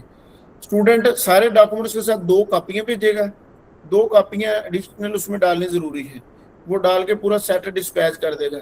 यहाँ पे ना एक और क्वेश्चन आता है, और कोरियर का, जी कोरियर हम करेंगे आप करेंगे, बिल्कुल आप करेंगे। कुछ जो है वो लोग कोशिश करते हैं कि यहाँ से भी ना थोड़ी अदरवाइज इनकम जनरेट कर लें, क्योंकि वो 4 पैकेट इकट्ठे करते हैं 4 लोगों के, और इकट्ठे करके एक ही पैकेट में डाल देते हैं, कुरियर की कॉस्ट सेम होती है, और 3 की जो है ना वो उन्हें सेविंग हो जाती है। हम ऐसा कोई हम मनी मेकिंग के चक्कर में नहीं पड़ते, क्योंकि असल में मैं अपना पैकेट बनाते बनाते आप लोगों का जनाब जो है वो 2 दिन भी ज़ाया कर दिए, तो अगर बच्चे की डाटा लेने के लिए तो सारे का सारा जो है ना वो केस ही खराब हो जाता है। तो कोई डॉक्यूमेंट्स हमें या किसी को भी भेजने की कोई ज़रूरत नहीं है, डायरेक्ट कॉलेज का ड्रेस हर चीज़ आपको जो है वो हमारी तरफ से मिल जाएगी। आप डायरेक्ट जो है ना वो सारे के सारे डॉक्यूमेंट्स आप जनाब कॉलेज को डिस्पैच करें, ठीक है। कॉलेज जो है वो अपने डॉक्यूमेंट्स आपके वसूल करके वीज़ा ताकि वेल इन टाइम अप्लाई कर सके। अगर डॉक्यूमेंट मैं ही 2 दिन रखी छोड़ूंगा, और आप भी ना लोगों को बात कर, कुछ एजेंट्स के पास जो काम एप्लीकेशन को 8-10 आ जाती, वो भी कोशिश करते कि 2-2 3-3 के इकट्ठे पैकेट बना दे, इस तरह के चक्कर में मत पड़े। अभी जैसा कि कुछ लोगों ये 6 अगस्त छुट्टियां हो रही वहां पे, 6 अगस्त के बाद छुट्टियां हैं, और वापस 24-23 अगस्त को पब्लिकली जो है ओपन होना है, लोग कब तक वापस आते हैं वो लहदा बात है, ठीक है। तो अब जो लोग पैकेट रख के बैठे हुए थे, यार पहले स्टूडेंट का भी इसके बाद वाले का भी इसके साथ ही डाल दो, इसको भी 2 दिन होल्ड कर लेता हूँ। अगर आपका पैकेट वहां पे 7 अगस्त को डिलीवर हुआ, जिन बच्चों के डॉक्यूमेंट जाएंगे 6 अगस्त से पहले, हमारा ये ख्याल है सबका एक्सपीरियंस की बेस पे उन लोगों के वीजे अक्टूबर से पहले पहले आ जाएंगे, ठीक है, सितंबर अक्टूबर में उनके वीजे आ जाएंगे। और जिन लोगों के डॉक्यूमेंट 7 अगस्त को डिलीवर होंगे, क्योंकि दोबारा फाइलें अगस्त लास्ट वीक और सितंबर फर्स्ट वीक में जमा होनी है, और हमारी डेडलाइन है 15 सितंबर की। 15 सितंबर के बाद हम कोई भी वीजा एप्लीकेशन फाइल नहीं कर सकेंगे। 10 सितंबर आप लोगों की डेडलाइन है मैक्सिमम डॉक्यूमेंट्स और फीसें साइप्रस कॉलेज पहुंचाने की। आपने यहाँ पे 5 सितंबर तक भेजनी है, आपने 1 सितंबर तक भेजनी है, आपने 9 सितंबर तक भेजना है, ये आपका काम है, इसको खुद मैनेज करें। और 10 सितंबर तक जितने भी डॉक्यूमेंट पहुंच जाएंगे हम वो सारे अप्लाई करेंगे। तो मैं बात कर रहा था, देखिए जो डॉक्यूमेंट जमा होगा ना लास्ट वीक ऑफ अगस्त में, उस वक्त तक अभी माइग्रेशन में फाइलें आ रही हैं 100-150 एक दिन में, तब फाइलें आना शुरू हो जाएंगी हजारों में। Last year more than 10,000 visa application process हुई हैं अक्टूबर इनटेक में, ठीक है। तो इसका मतलब कि जब हजारों में फाइलें आना शुरू हो जाएंगी, तो फिर आपकी जो है एप्लीकेशंस, जो अभी एक एप्लीकेशन 30 दिन में हो रही है, तो फिर इसका मतलब है कि वही एप्लीकेशन 90 दिन पे चले जाएंगे। वहाँ पे 3 जो है वो गवर्नमेंट सिविल सर्वेंट्स हैं जो वीजा प्रोसेस कर रहे हैं, वो 3 ही रहने हैं, वो नहीं बढ़ रहे। आज भी 3 ही है, वो जनाब सितंबर में भी 3 ही होंगे, अक्टूबर में भी 3 ही होंगे। तो इसलिए जो अर्ली डॉक्यूमेंट्स पहुंचाएंगे उनके वीजे जल्दी लग जाएंगे। आप पैकेट बनाने की कोशिश मत करें, स्टूडेंट्स पैसे चार्ज करें, उसको डिस्पैच कर दें। और जब आप डिस्पैच करें, कुछ लोग TCS लेपर्ड की सर्विस यूज करते हैं, मत यूज करें, क्योंकि ये लोकल प्रोवाइडर है, सर्विस प्रोवाइडर है। ये आगे इनका फिर थर्ड पार्टी से एग्रीमेंट है इंटरनेशनल से, वो इनके पैकेट्स लेके जाते हैं। तो आप बेहतर है कि डायरेक्ट जो है स्टूडेंट को DHL, UPS या किसी भी और कंपनी का एड्रेस दें, वो डिस्पैच करे। और हाँ, ये भी आपको बता दूं, आप स्टूडेंट्स के डॉक्यूमेंट्स ना बाज़ का तनिकी करते लोग, यार मैं डिस्पैच कर देता हूँ या इसको पता नहीं कर, इसको अवॉइड करें। स्टूडेंट अपने डॉक्यूमेंट डायरेक्ट खुद डिस्पैच करें, क्योंकि बाज़ का ये भी आपके लिए प्रॉब्लम बन सकता है कि जनाब वो जी देखिए जी इसके तो डॉक्यूमेंट मैंने आप कर नहीं रहे होते हैं, लेकिन वो लोगों को जो है ना आप अवॉइड करें। स्टूडेंट अपने खुद डिस्पैच करे, उसके पैसे ज्यादा लगे कम लगे, DHL, UPS, FedEx 3 courier services जो है आप इसको यूज करें, ठीक है। अच्छा, जब ये डॉक्यूमेंट डिस्पैच हो जाएंगे, वीजा का प्रोसेस का टाइम भी मैंने बता दिया है, और इसमें मिस हो गया है फाइनेंशियल सिस्टम। फाइनेंशियल सिस्टम ये है कि जिस स्टूडेंट का एंट्री परमिट के लिए आप डॉक्यूमेंट भेज रहे हैं, उसका मिनिमम 4,000 यूरो डिपॉजिट करना लाजम है। हर कोर्स में 4000 यूरो होगा। हमारा एडमिशन लेटर आता है लेड्रा कॉलेज का, पहला 4000 यूरो जमा होता है ट्रिनिटी कॉलेज का। ट्रिनिटी कॉलेज बेसिकली वो हमारी पेरेंट कंपनी है, उसके और भी मल्टीपल प्रोजेक्ट्स हैं और लेड्रा उनमें से एक है, ठीक है। और इसके लिए हमारे पास ऑलरेडी मल्टीपल ट्रांजेक्शन जा चुके हैं, स्विफ्ट कॉपीज मौजूद है। कोई ऐसा कोई प्रॉब्लम बैंक करेगा तो वो कॉलेज के अपने एडमिशन लेटर के ऊपर लिखा होता है कि 4000 यूरो ट्रिनिटी कॉलेज में जमा होगा। जब आपके स्टूडेंट का आ जाएगा जनाब एंट्री परमिट, रिमेनिंग अमाउंट जो है वो आप यूनिको के अकाउंट में जमा करेंगे। वो 500 है, वो 1500 है, वो 2500 है, वो 4000 है, जितनी भी अमाउंट है वो आप यूनिको के अकाउंट में ट्रांसफर करेंगे। वो भी उसी एडमिशन लेटर के ऊपर लिखा है जो लेटर कॉलेज ने स्टूडेंट को इनिशियली दिया है, ठीक हो गया। तो ये है फीसेस के वाले से। और ऑन अराइवल कुछ लोगों का ख्याल है जी ऑन अराइवल मेरा स्टूडेंट पे कर देगा, ऐसी हमारे पास कोई प्रोविजन नहीं है। जो स्टूडेंट पे करेगा वो ट्रैवल करेगा, नहीं पे कर सकता वो ट्रैवल मत करे। हमें ऐसे स्टूडेंट्स के साथ बिल्कुल हम उनको अप्रिशिएट नहीं करते कि ऐसे स्टूडेंट जो है वो हम एनरोल करें, ठीक हो गया। और इसमें बात ये मिस हो गई थी, अच्छा अब ये सब सारा प्रोसेस हो गया, बच्चे को एंट्री परमिट मिल गया, अब आगे उसका ट्रैवल डिपार्चर टाइम शुरू हो जाता है। जब उसका ट्रैवल शुरू हो जाता है, ट्रैवल के लिए प्रिपरेशन करनी है, सबसे पहले तो स्टूडेंट फौरी तौर पे काम खत्म करे। ये जो एंट्री परमिट रख के बैठे रहते हैं, शादी आ गई ये कर लेंगे वो कर लेंगे, इस तरह के लोग जो है वो एंड पे जाके बाउस का फंस भी जाता है, पूरी की पूरा प्रोसेस जो है वो कोलैप्स कर जाता है, नए सिर से फिर रिवाइज करना पड़ता है, ठीक है। तो इसलिए स्टूडेंट जल्द से जल्द अपनी चीजें पूरी करके ट्रैवल करे। ट्रैवल के लिए उसे क्या चाहिए, सबसे पहले वो अपनी अकोमोडेशन बुक करे, एयरबीएनबी की वेबसाइट पे चला जाए या जनाब booking.com या किसी भी ऑनलाइन सोर्स पे चला जाए, वहां से अपनी जो है कम अज कम जो है 3 to 7 डेज की पहली बुकिंग ऑनलाइन करे। बुकिंग करके उसको पे करे या किसी भी ट्रैवल एजेंट से फ्री कर ले, ये उसका मामला है। लेकिन उसके पास एक लीगल अकोमोडेशन का प्रूफ अपने पास रखे कि मैं जाके यहाँ पे रहूंगा, और वो शो करे दिखाए वो गवर्नमेंट ऑफ पाकिस्तान को भी और साइप्रस को भी कि वो जाके स्टे कहाँ पे करेगा और जहाँ पे उस ये अकोमोडेशन डेफिनेटली निकोसिया में होनी चाहिए। कोई ऐसा ना करे कि जनाब मेरा दोस्त लारनाका में है तो कहेगा तुम लारनाका में रह लो, यहाँ से इकट्ठे चलेंगे निकोसिया, वो मैं आपको ले जाऊंगा, तो ऐसा नहीं होगा।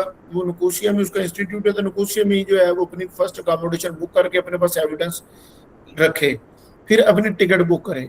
टिकट बुक करने के बाद उसको ओके टू बोर्ड करवाए।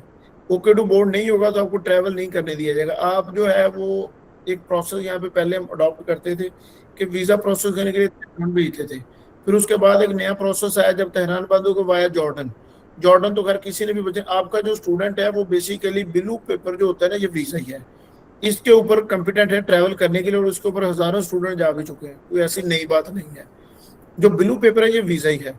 जब आपके स्टूडेंट का वीजा आ जाए वो अपनी टिकट बुक करे, टिकट को ओके टू बोर्ड करवाए, अकोमोडेशन करे, और वो तमाम डॉक्यूमेंट्स जो उसने भेजे हैं जनाब कॉलेज को वीजा के लिए, वो तमाम डॉक्यूमेंट्स का सेट ले, उसके ऊपर वीजे की कॉपी लगाए और ये जो है अपने पास रखे, और वो एक ईमेल करे कॉलेज को जब ओके टू बोर्ड के लिए कर दे, या जब ओके टू बोर्ड करवा ले वो कॉलेज को इंटीमेशन के लिए करे कि जी ये मेरी टिकट है, ये मैं आ रहा हूँ।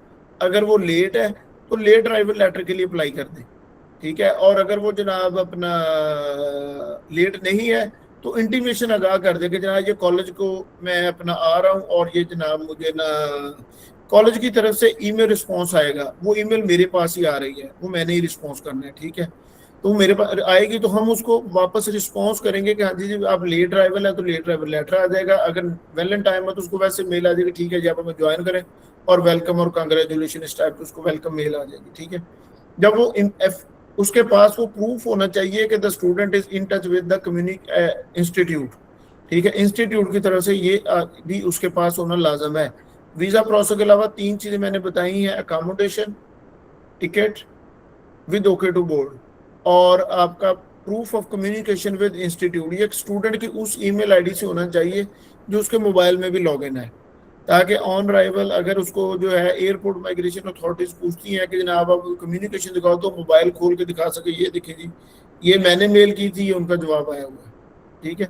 तो आप इन चीज़ों को जो है वो जब ये सारे डॉक्यूमेंट्स पूरे कर लें तो गवर्नमेंट ऑफ पाकिस्तान ने ये जो एयरपोर्ट पे लोगों को प्रॉब्लम होता है ऑफलोडिंग का, उसको देख कवर करने के लिए ऑलरेडी जो है वो फैसिलिटेशन डेस्क पूरे एफआई ऑफिस में मौजूद है, ठीक है। स्टूडेंट ये सारे के सारे डॉक्यूमेंट्स लेके FIA मुतलका ऑफिस में जाए, जो भी उसका मुतलका थाना है FIA, वहां पे जाए, वो फैसिलिटेशन डेस्क के ऊपर ये सारे डॉक्यूमेंट्स की कॉपियां लेके जाए, अपने लिए एक सेट रखे, एक सेट उनके लिए भी बनाए, ठीक है।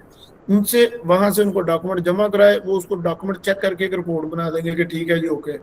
आफ्टर दैट स्टूडेंट जब ट्रैवल करेगा तो 99% इसमें कोई एरर नहीं आएगा, अनटिल अनलेस के स्टूडेंट के मोबाइल से कोई ऐसी चीजें निकले जो उसकी इंटेंशन बैड करे, या वो इंटरव्यू में कोई ऐसी चीज बताएगा जो उसकी इंटेंशन बैड प्रूव करे।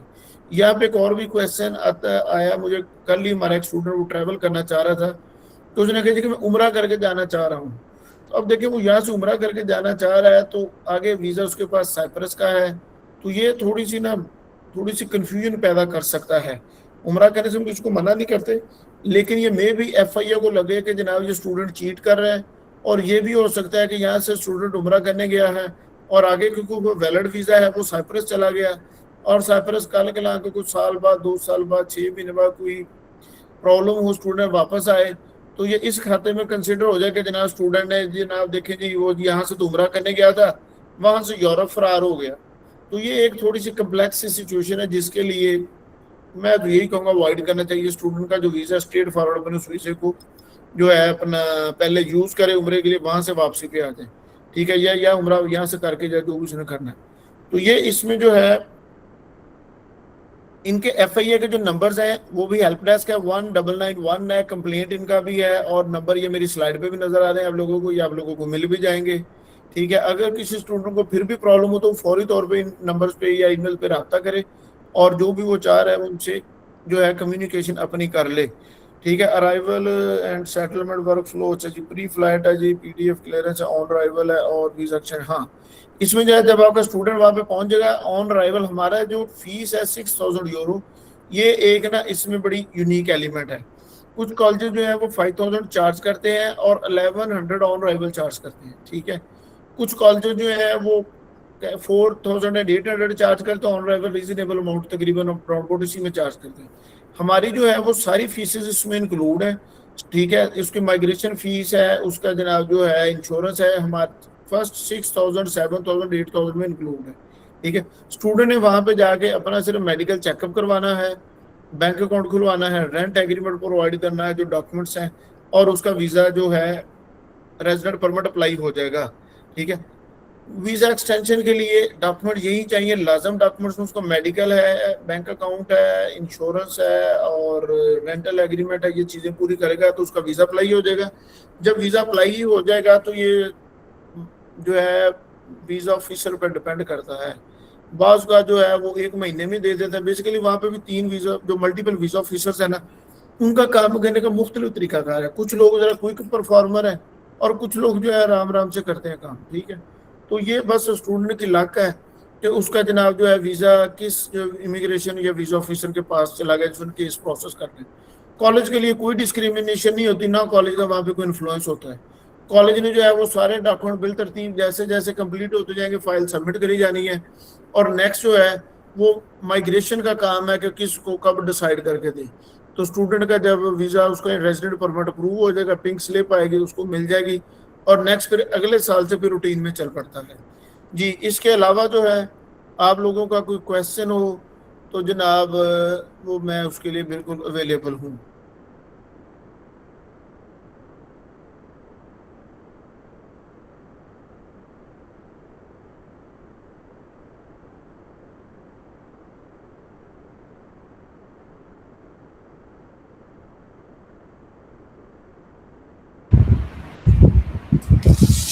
ये एक सेकंड वकास, वकास जी, एक सेकंड। मिस आयशा, ये आप एक नंबर बार बार डाल रही हैं, ये नंबर शायद आप गलत डाल रही हैं, आप सही दुरुस्त नंबर डालें इसमें। जो आप कम्युनिकेशन में नंबर देखें ये किसके पास है चल रहा है। अच्छा जी विकास please.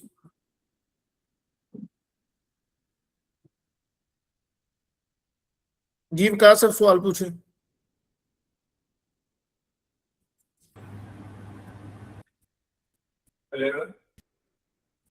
Ji ji Rimsha. Sir ये जो साइलम पेपर है, इस साइलम पेपर का आप बता दें या सैंपल शेयर कर दें, ये कैसे बनाना है?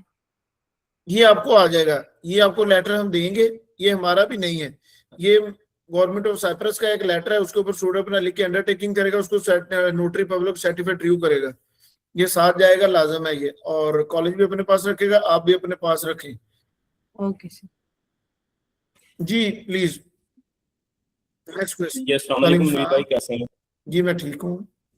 अच्छा सर, एक तो सर ये बताएं कि जो संदरलैंड यूनिवर्सिटी के बैचलर कोर्सेज हैं उनके लिए आइट्स कितना रिक्वायर्ड है, मास्टर के लिए कितना required है? मिनिमम 5.5। बैचलर के लिए हाँ 5 पे भी मास्टर काम दोनों चल के लिए? सकता है।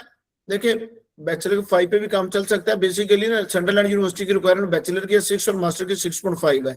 लेकिन क्योंकि कॉलेज का जो है वहां पे इंग्लिश टेस्ट एक्सेप्टेबल है, ठीक है। अगर किसी बच्चे English course, pre sessional course कह ले, फाउंडेशन कोर्स कह ले, और हम उसको कवर कर सकते हैं, ठीक है। इसी तरह जो है आपका माइग्रेशन है, माइग्रेशन की रिक्वायरमेंट मिनिमम 5.5 है, सॉरी 5 बैंड है। तो उसका मतलब है जिसकी भी 5 रिक्वायरमेंट होगी हम उसको मैनेज कर सकते हैं, लेकिन प्रेफरेबली जो है ना 5.5 इसको रखें। और यहाँ पे मैं ये भी बता दूं कि यूकेवीआई आइट्स नहीं चलता। अगर किसी स्टूडेंट को यूकेवीआई आइट्स है, यूकेवीआई पीटी है, वो नहीं चलेगा। जी अच्छा दूसरा सर ये बताइएगा कि डॉक्यूमेंट अगर हम 5 अगस्त को डिस्पैच करते हैं तो वहाँ 10, 11, 12 को पहुंचते हैं तो कॉलेज ओपन होगा, रिसीव तो कर लेगा ना कोई बंदा? हाँ कॉलेज रिसीव होते रहेंगे डॉक्यूमेंट्स, कॉलेज खुला रहेगा, डॉक्यूमेंट रिसीव होते रहेंगे। ठीक है। और मेडिकल के ऊपर ट्रू कॉपी लगानी है या नहीं? सर सबके ऊपर ही लगा दें, बच्चा आपका चला तो गया है नोटरी के पास, तो सर्टिफिकेट भी लगा दें, हर्ज क्या है। ठीक है सर, थैंक यू। जी प्लीज नेक्स्ट क्वेश्चन पूछिए। अस्सलाम वालेकुम सर। वालेकुम सलाम। सर जी कुछ बच्चे ऐसे होते हैं कि उन्होंने मैट्रिक तो क्लियर किया होता है और इंटर में पार्ट 2 के अंदर उनकी एक आधी सप्ली आ जाती है, उसके बाद वो बच्चे मतलब उनको किसी तरह से ना वो पार्ट 2 की डिग्री मैनेज कर लेते हैं।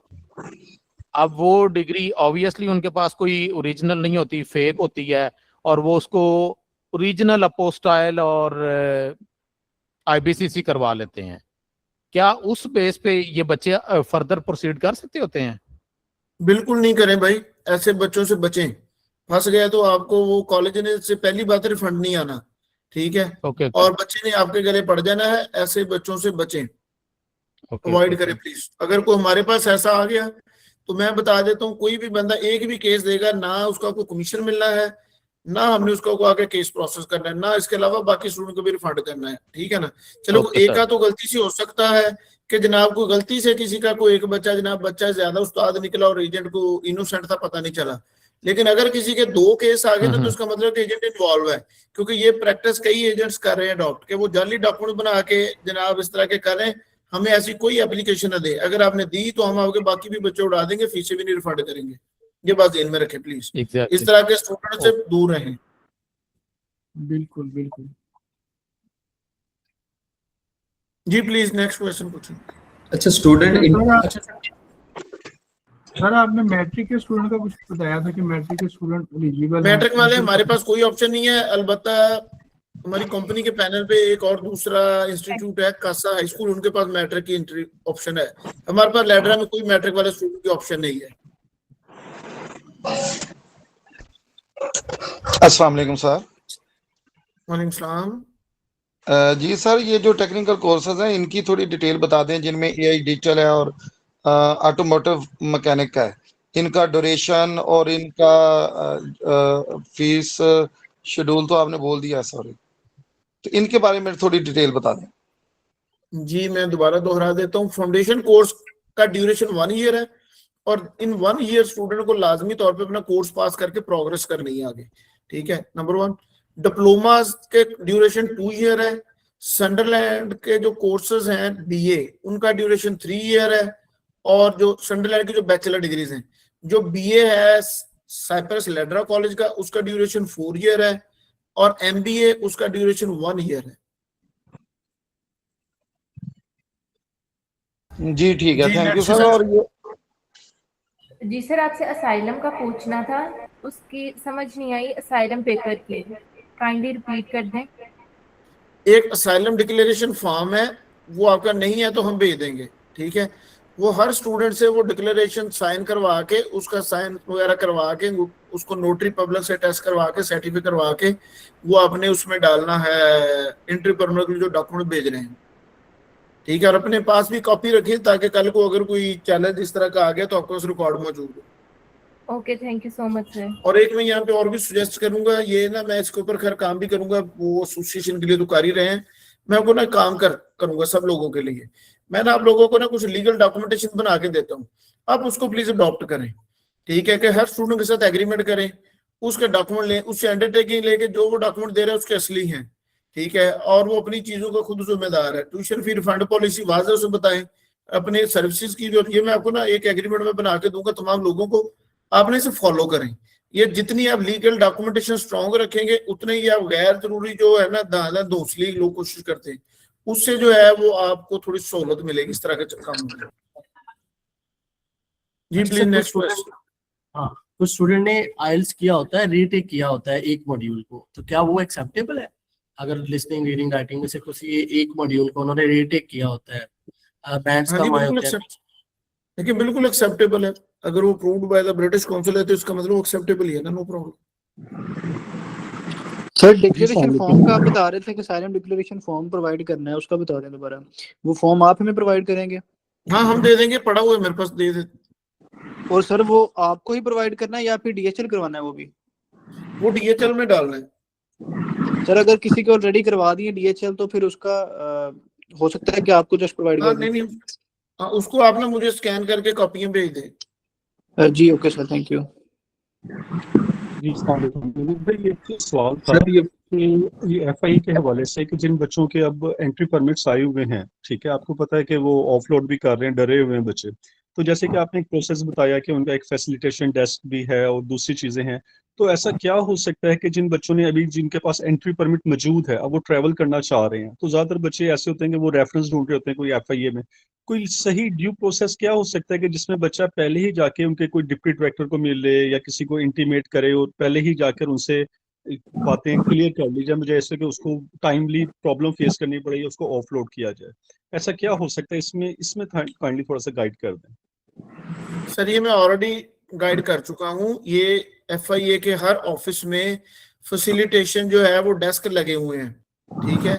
आपका स्टूडेंट जो है, मैं फिर क्विकली दोहरा देता हूँ, ये मैंने पहले आपने शायद पता नहीं बाद में ज्वाइन किया है, ठीक है। मैं बड़ा डिटेल बात करके हटा हूँ कि आपका स्टूडेंट वो तमाम डॉक्यूमेंट जो है एंट्री परमिट के लिए लेके गया है, जमा करवाए हैं, प्लस अपनी अकोमोडेशन का प्रूफ, अपनी जो है ticket with okay to board, और ये जो साइलम डिक्लेरेशन उसने दी है, ठीक है। जितने भी सारे डॉक्यूमेंट्स हैं इकट्ठे करें अपनी स्विफ्ट कॉपी, और ये सारे के सारे फैसिलिटेशन डेस्क पे लेके जाए, 2 सेट बना के उनके लिए अपने लिए रखे, ठीक है।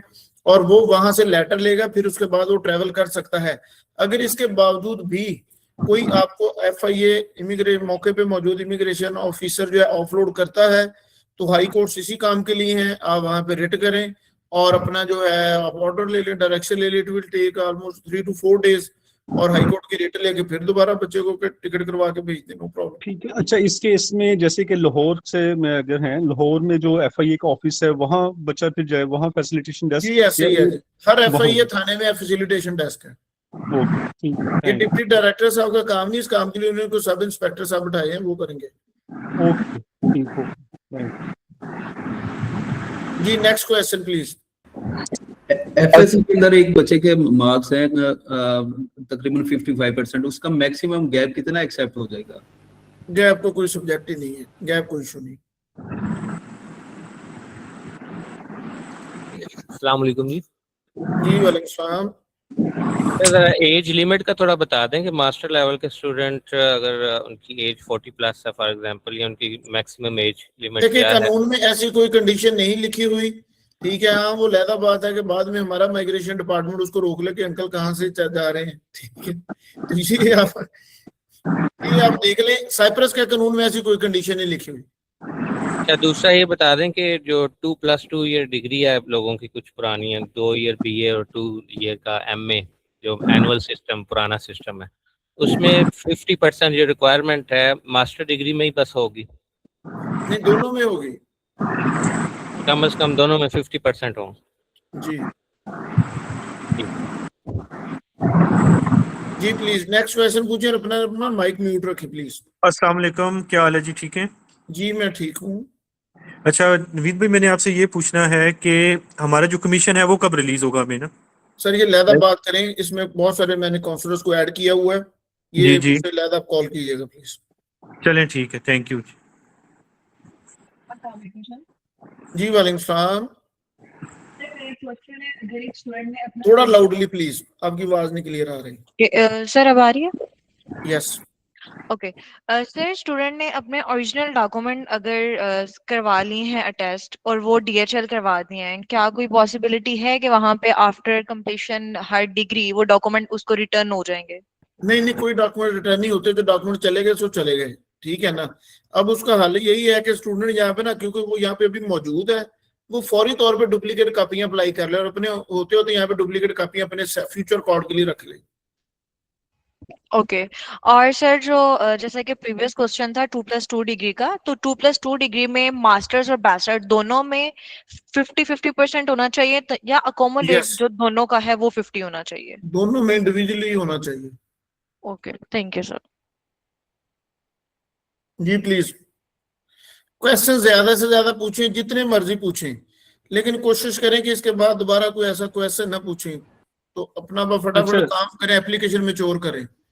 चलें, आपने एनकरेज किया नवीद भाई, एक थैंक यू। एक और सवाल है कि अगर फॉर एग्जाम्पल फैसिलिटेशन डेस्क वगैरह पे जाते हैं तो आपको पता है कि दे में आस्क जी ये आपने किसी कंसल्टेंट के थ्रू, बच्चे से अगर वो इंटरव्यू वहाँ शॉर्ट या ब्रीफ कर लेते हैं, वो पूछते हैं कि आपने ये खुद सारा प्रोसेस किया है या किसी एजेंट की हेल्प ली है, तो उस केस में अप्रोप्रिएट आंसर क्या होना चाहिए कि एजेंट वगैरह एजेंट कहे के या थ्रू खुद? प्रोसेस किया है सर, ये हम कोई क्रिमिनल बिजनेस थोड़ी कर रहे हैं, ये बिजनेस है, ठीक है। आप ठीक एनुअल है। टैक्स रिटर्न भरते हैं आपके नहीं?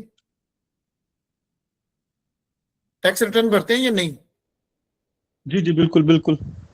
हाँ टैक्स रिटर्न भरें। देखिए गवर्नमेंट ऑफ पाकिस्तान में ना फिलहाल इसके लिए लेजिस्लेशन अंडर प्रोसेस है, और फिलहाल सिर्फ ना मिनिस्ट्री ऑफ कॉमर्स में इनकी रजिस्ट्रेशन हम कर रहे हैं, ये जो जितने भी हैं अपना एजुकेशन कंसल्टेंसी फर्म्स हैं, और वहां पे एक ही रिक्वायरमेंट है कि बंदे के पास टैक्स रिटर्न होनी चाहिए। जो क्वालिफिकेशन और मेंबरशिप है उसका क्या क्राइटेरिया करिए, दैट इज अनदर लेजिस्लेशन, उसके ऊपर पाकिस्तान में ना कोई रूल है ना कोई लाइसेंस है, ठीक है। तो कोई आप ये डिक्लेयर करेंगे कि जनाब we are working as an, तो ये कोई क्रिमिनल ऑफेंस थोड़ी है। आपके हमारे पास एग्रीमेंट मौजूद है कि आप जनाब you can represent the college. ठीक हो ठीक, बेहतर, थैंक यू थैंक यू। अच्छा बैचलर में सेकंड ईयर में जो फी है लेटर कॉलेज की वो कितनी रह जाएगी स्टूडेंट की? लेडर कॉलेज के कोर्स पे डिपेंड करेगा, जो फीस जो है ना, जो अगर 6000 वाला है वो 3500 रह जाएगी तकरीबन, और जो है आपके ये संडरलैंड वाले की 4500। ठीक है जी नेक्स्ट क्वेश्चन। सर ये इस पे स्कॉलरशिप कोई नहीं ऑफर होगी? इस पे ट्यूशन फीस है 6000 यूरो इस पे। जी बताया है पहले साल कोई, ये जो फीस आपको मैं बताई है ये आफ्टर स्कॉलरशिप और डिस्काउंट ही है, ठीक है। मतलब मास्टर की 10,000 है, जो 8,000 है। ये जो फर्स्ट ईयर की फीस है इसमें कोई फर्दर स्कॉलरशिप डिस्काउंट नहीं है। सेकंड ईयर से क्लास के हर टॉपर को 100% स्कॉलरशिप मिलेगा, और नेक्स्ट 4 स्टूडेंट को 75% स्कॉलरशिप मिलेगा, और उसके बाद वाले सारे स्टूडेंट को 40% स्कॉलरशिप मिलेगा। अच्छा सर, मेरे 2-3 सवाल है नदीम साहब। जनाब जनाब। सर ये जो मैं बात करूंगा संडरलैंड पे, कि इस पे जो आपने बताया कि क्रेडिट ट्रांसफर आवर का प्रोग्राम है, उसमें एक बच्चा ईयर 1 में जाता है साइप्रस, तो क्या वो ईयर 2 में संडरलैंड के मेन कैंपस यूके में शिफ्ट कर सकता है? कर सकता है, लेकिन प्रेफरेबली ईयर 3 में रिकमेंड करते हैं। चलें, वो बच्चा ईयर 3 में रिकमेंड करेगा, चला जाएगा वहां से यूके। अब इसमें दूसरा सवाल मेरा ये है कि पहले एक क्वेश्चन आया था मैट्रिक वाला बच्चे का, कि क्या मैट्रिक वाला बच्चा इसमें प्लेस हो सकता है कि नहीं। अब चूंकि ये संडरलैंड यूके की यूनिवर्सिटी है, और यूके के ही आपको रेगुलेटेड बॉडीज हैं जो लेवल 3 के डिप्लोमास करवा रही हैं, जो कि वहाँ पे इक्विवेलेंट टू फाउंडेशन ईयर है। रूटीन में तो हम जिस बच्चे का मैट्रिक था उसका लेवल 3 डिप्लोमा करवा लिया, वो ATHE है, क्वालिफी है, OTHM है, पियर्सन है, गेट ऑफ अवार्ड्स है, वो बच्चा यूके में ईयर 1 में चला जाता था। क्या साइप्रस में संडरलैंड में ये बच्चा मैट्रिक वाला बच्चा लेवल 3 का डिप्लोमा करके यूके के ईयर 1 में जा सकता है बैचलर्स प्रोग्राम में? इस पे ना वर्किंग कर रहे हैं, ठीक है, क्योंकि सडरलैंड का जो कोर्स है या लेडर के अपने कोर्सेज हैं, ठीक है, उसमें ना बेसिकली जो है वो लेवल 3 तो बात ठीक है, ठीक है, लेकिन लेवल 3 के साथ ना वो इक्वलाइजेशन फ्रॉम द रीजन मांगते हैं कि जिस रीजन से भी बच्चा अप्लाई कर रहा है उसकी इक्वलाइजेशन दे। इसमें जो है ना हमारे पास जीडी और पियर्सन है, ठीक है, जी, जी। इनकी तो ऑलरेडी इक्वलाइजेशन है, इनका तो कोई प्रॉब्लम नहीं बनेगा, ठीक है। और जो क्वालिफाई है उसमें 2 टाइप के हैं, एक 180 क्रेडिट के, एक 120 क्रेडिट्स के। 180 क्रेडिट वालों की भी इक्वलेंस मिल रही है, ठीक है। सो जिनकी इक्वलेंस है ये तो 100% एक्सेप्टेबल है, बिल्कुल इसमें कोई शक ही नहीं है। और जिनकी इक्वलेंस नहीं है उस पे ना वर्किंग कर रहे हैं कि अगर वो हमें लेट्स सपोज सडरलैंड एक्सेप्ट कर लेती है तो क्या माइग्रेशन उसके ऊपर हमें वीजा इशू करेगी, इसके ऊपर हम वर्किंग कर रहे हैं। और हो सकता है हम एक आध केस भी प्रोसेस करके टेस्ट करें, लेकिन जी। जिसके पास इक्वलेंस है उसका कोई प्रॉब्लम नहीं है। फिलहाल तो इसका इक्विवेलेंस जो है वो पेयरसन की है, जीडी की है, एलआरएन की है और लैब की है जो इक्विवेलेंस आईबीसीसी दे रहा है। इसी से कनेक्टेड क्वेश्चन है, इसी तरह से बच्चे का मैं लेवल 4 और 5 के डिप्लोमा की बात करूंगा जो 240 क्रेडिट आवर्स का है, क्या उसके बाद ये बच्चा टॉप अप ईयर में जिस तरह से हमने यूके में बच्चे प्लेस किए हैं तो क्या वो सडरलैंड साइप्रस कैंपस में बच्चा प्लेस हो सकता है? ये हमने ना उन्हें इंक्वायरी कर दी है ऑलरेडी, ठीक है, क्योंकि हम इधर बिजी थे सारे। और ये लास्ट वीक जो हमारा सेशन चल रहा था, टूर चल रहा था, अब वो पिछले काम खत्म कर रहे हैं जो सारे हफ्ते में जमा, ऊपर से आगे 6 अगस्त हमारी जो है उससे पहले वीसी जमा करने हैं, हम इन चक्करों में बिजी हैं। ये हमने ऑलरेडी इंक्वायरी की है। पहला काम ये है कि हम direct 3rd year of the bachelor degree में बच्चा एनरोल कर सकते हैं या नहीं, एक क्वेश्चन ये है। दूसरा, हम उनसे टॉप अप कोर्सेज ही ले रहे हैं कि हमें जो है वो टॉप अप कोर्सेज डायरेक्ट नए कोर्सेज ऑफर कर दें और हम डायरेक्ट बच्चे जो है वो रजिस्टर्ड इन कोर्सेज के लिए करें। लेकिन जब उनको कोर्स के लिए बच्चे रजिस्टर्ड करेंगे तो वहां पे ये चांस मौजूद है कि फिर दोबारा वो इक्वलाइजेशन वाला इशू ना आ जाए, तो इसलिए पे वर्किंग कर रहे हैं। ये थोड़ा सा ना ग्रे एरिया है, कुछ ठीक है। चीजें कंफर्म है और कुछ नहीं। ठीक है, इसमें ऐसा भी हो सकता है कि हम इंटर बेसिस में एडमिशन करवा के और थ्रू क्रेडिट ट्रांसफर इसको ईयर 3 में जो यूनिवर्सिटी है वो एडमिशन दे दे, ये भी देख लीजिएगा पॉइंट। जी ठीक है जी। दूसरा, आपने सेशन गैप के वाले से बात नहीं की सर, गैप कितने साल का चल जाएगा? गैप का कोई इशू नहीं है। Thank you sir. The applicant should seems student, ठीक है। और एक चीज ना यहाँ पे मैं और भी बता दूं, कुछ लोग स्टूडेंट्स ने ओ लेवल किया होता है, जिन स्टूडेंट का ओ लेवल में जीसीएसई में C+ ग्रेड है उनको वैसे ही आइट्स वेवर होती है। इसको रिपीट कीजिएगा प्लीज। जिन स्टूडेंट ने ओ लेवल जीसीएसई किया हुआ है उनको अगर उनका ग्रेड इंग्लिश के सब्जेक्ट में C+ है तो उनको आइट्स वेवर होती है। जी थैंक यू। अस्सलाम वालेकुम।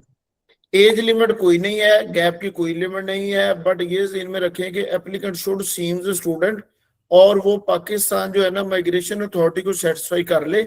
साइप्रस की इसके ऊपर कोई जो है सच को लीगल को पाबंदी नहीं है। जी प्लीज अब अगला क्वेश्चन पूछिए। अस्सलाम वालेकुम सर।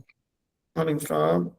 अच्छा सर, एक तो ये गाइड कर दें कि अभी कौन सी इनटेक के लिए स्टूडेंट्स की एप्लीकेशंस ले सकते हैं फॉल और कौन से इनटेक, कोर्सेज अवेलेबल हैं सर?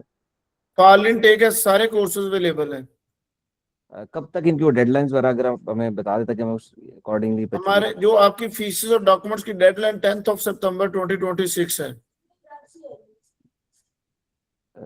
ठीक है। कुछ लोग ना इसको फॉल को कहते हैं सितंबर इनटेक, ये ओरिजिनली सितंबर नहीं है, ये अक्टूबर इनटेक है।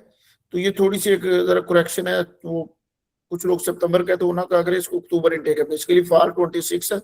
और 10 सितंबर आप लोगों की डेडलाइन है डॉक्यूमेंट्स और फीसें वहां पे पहुंचाने की। पहुंच जाएंगे तो उनके वीजे अप्लाई हो जाएंगे। एक यहाँ पे मैं और भी बात ऐड कर दूं, एक आता है जिन्होंने क्वेश्चन से रिलेटेड आ गया, कोटा है सीटों का, हर कॉलेज के पास कोटा है, ठीक है। पहली तो बात है कि हमारा कोटा ही बहुत ज्यादा है, हमारे पास 500 सीट्स का कोटा है जो कि बहुत सारे कॉलेजेस के पास 100, 150, 200 का है, ठीक है। और ये हमारा कोटा सिर्फ और सिर्फ हमारे जो है 4 कोर्सेज का है, जिसमें 3 हमारे पास डिप्लोमाज हैं और एक हमारे पास बैचलर डिग्री है, ठीक है। फाउंडेशन और सडरलैंड के जितने भी कोर्स है, 4 हमारे पास सडरलैंड के कोर्स है, 1 फाउंडेशन है। इन 5 कोर्सेज में हमारे पास अनलिमिटेड कोटा है। तो आप प्रायोरिटी पे बच्चे इन कोर्सेज में रिक्रूट करेंगे तो आपको ये प्रॉब्लम नहीं आएगा कि हमारा जी कोटा पूरा हो गया, ठीक है। और यही अगर आपका कोई स्टूडेंट किसी वजह से लेट हो गया, डॉक्यूमेंट नहीं पहुंचा सका, तो आप इस स्टूडेंट के 10 सितंबर तक नहीं डॉक्यूमेंट पहुंचाते, इसको होल्ड पे कर ले, ठीक है। इसी स्टूडेंट का नवंबर में, अक्टूबर में, नवंबर में दोबारा डॉक्यूमेंट भेजें। स्प्रिंग इनटेक में ये सारी सीट्स मोस्टली अवेलेबल होंगी, स्वाई ये जो हमारे सनडरलैंड के 4 है, इन पे कैलकुलेशन करके पता लगेगा, क्योंकि हमारा इनका लिमिटेड कोटा है, 3 डिप्लोमाज 1 BA, और अगर सनडरलैंड को तो फिर अनलिमिटेड कोटा है, फिर ये सारे के सारे स्टूडेंट स्प्रिंग में भी जा सकेंगे। यही 2 मेन इनटेक है। समर इनटेक में सिर्फ फाउंडेशन मिलेगा, तो आपको जितना भी बिजनेस करना है वो यहीं पे कर लें। और मैं आपको ये भी बात बता दूं कि सनडरलैंड के लिए ना हम अनाउंस कर रहे हैं, मैं उस पर वर्किंग कर रहे हैं कि हम जनाब जो हमारे टॉप एजेंट्स होंगे ना, हम उनको साइप्रस जो है वो इनवाइट करेंगे विजिट के लिए, ठीक है। और ये इसमें अक्टूबर और स्प्रिंग दोनों इंटेक्स के बच्चे कैलकुलेट करेंगे, ताकि जो कमिंग समर सीजन है ना 2027 का, वहां पे हमको इवेंट अरेंज करेंगे एजेंट्स के लिए, उनको समथिंग, उनको इनविटेशन भेजेंगे, कोई इवेंट अरेंज करेंगे। और इसमें भी आप अपना सनडरलैंड के कोर्सेज पे वो खास तौर पे होगा, तो इसके लिए आप अपनी जो है ना सनडरलैंड को प्रायोरिटी पे फोकस करें। ये पॉलिसी को बना के ना आपको अनाउंस कर देंगे हम जल्दी। जी प्लीज नेक्स्ट क्वेश्चन। जी सर, एक और क्वेश्चन था कि मास्टर्स के लिए जो सीट्स हैं वो लिमिटेड सी हैं या अनलिमिटेड है? जिसमें से आपने कहा ना बैचलर्स के लिए लिमिटेड, MBA की अनलिमिटेड है। MBA और सनडरलैंड के तीनों कोर्स और फाउंडेशन, इन 5 कोर्स में अनलिमिटेड सीट्स हैं। ठीक है, thank you so much sir. अच्छा, 2 इयर्स का डिप्लोमा है, वहाँ पे अगर जाता है बंदा 2 ईयर का डिप्लोमा मुकम्मल करता है, उसके बाद 3rd ईयर में बैचलर में दाखिला हो सकता है यहाँ के? वो नहीं, वो फिर BA शुरू करेगा, वो फिर बैचलर डिग्री शुरू करेगा। ऐसे नॉर्मली ये जो लोग हैं ना, इनको आप थोड़ा ट्रेंड करके भेजें। ये लोग वहां पे काफी शॉर्ट ऑक्यूपेशन है इन पर फील्ड्स में, बच्चे वैसी वर्क परमिट पे चले जाएंगे, बस उन्हें काम आना चाहिए। अगर वोल्ट चलाने की नीयत से को गया तो उसने फिर वोल्ट ही चलाना है। अगर कोई बच्चा इन कोर्सेज में जाएगा और वहां पे वर्क परमिट लेना जाएगा, काम सीख के जाए, तो जब तक 2 साल में उसने कंप्लीट करना है, उम्मीद है कि उसको वैसे ही वहां पे वर्क परमिट जॉब ऑफर ही हो जाएगी कहीं ना कहीं से। ठीक है जी नेक्स्ट क्वेश्चन। अस्सलाम वालेकुम सर, ये भी कंफर्म कीजिएगा।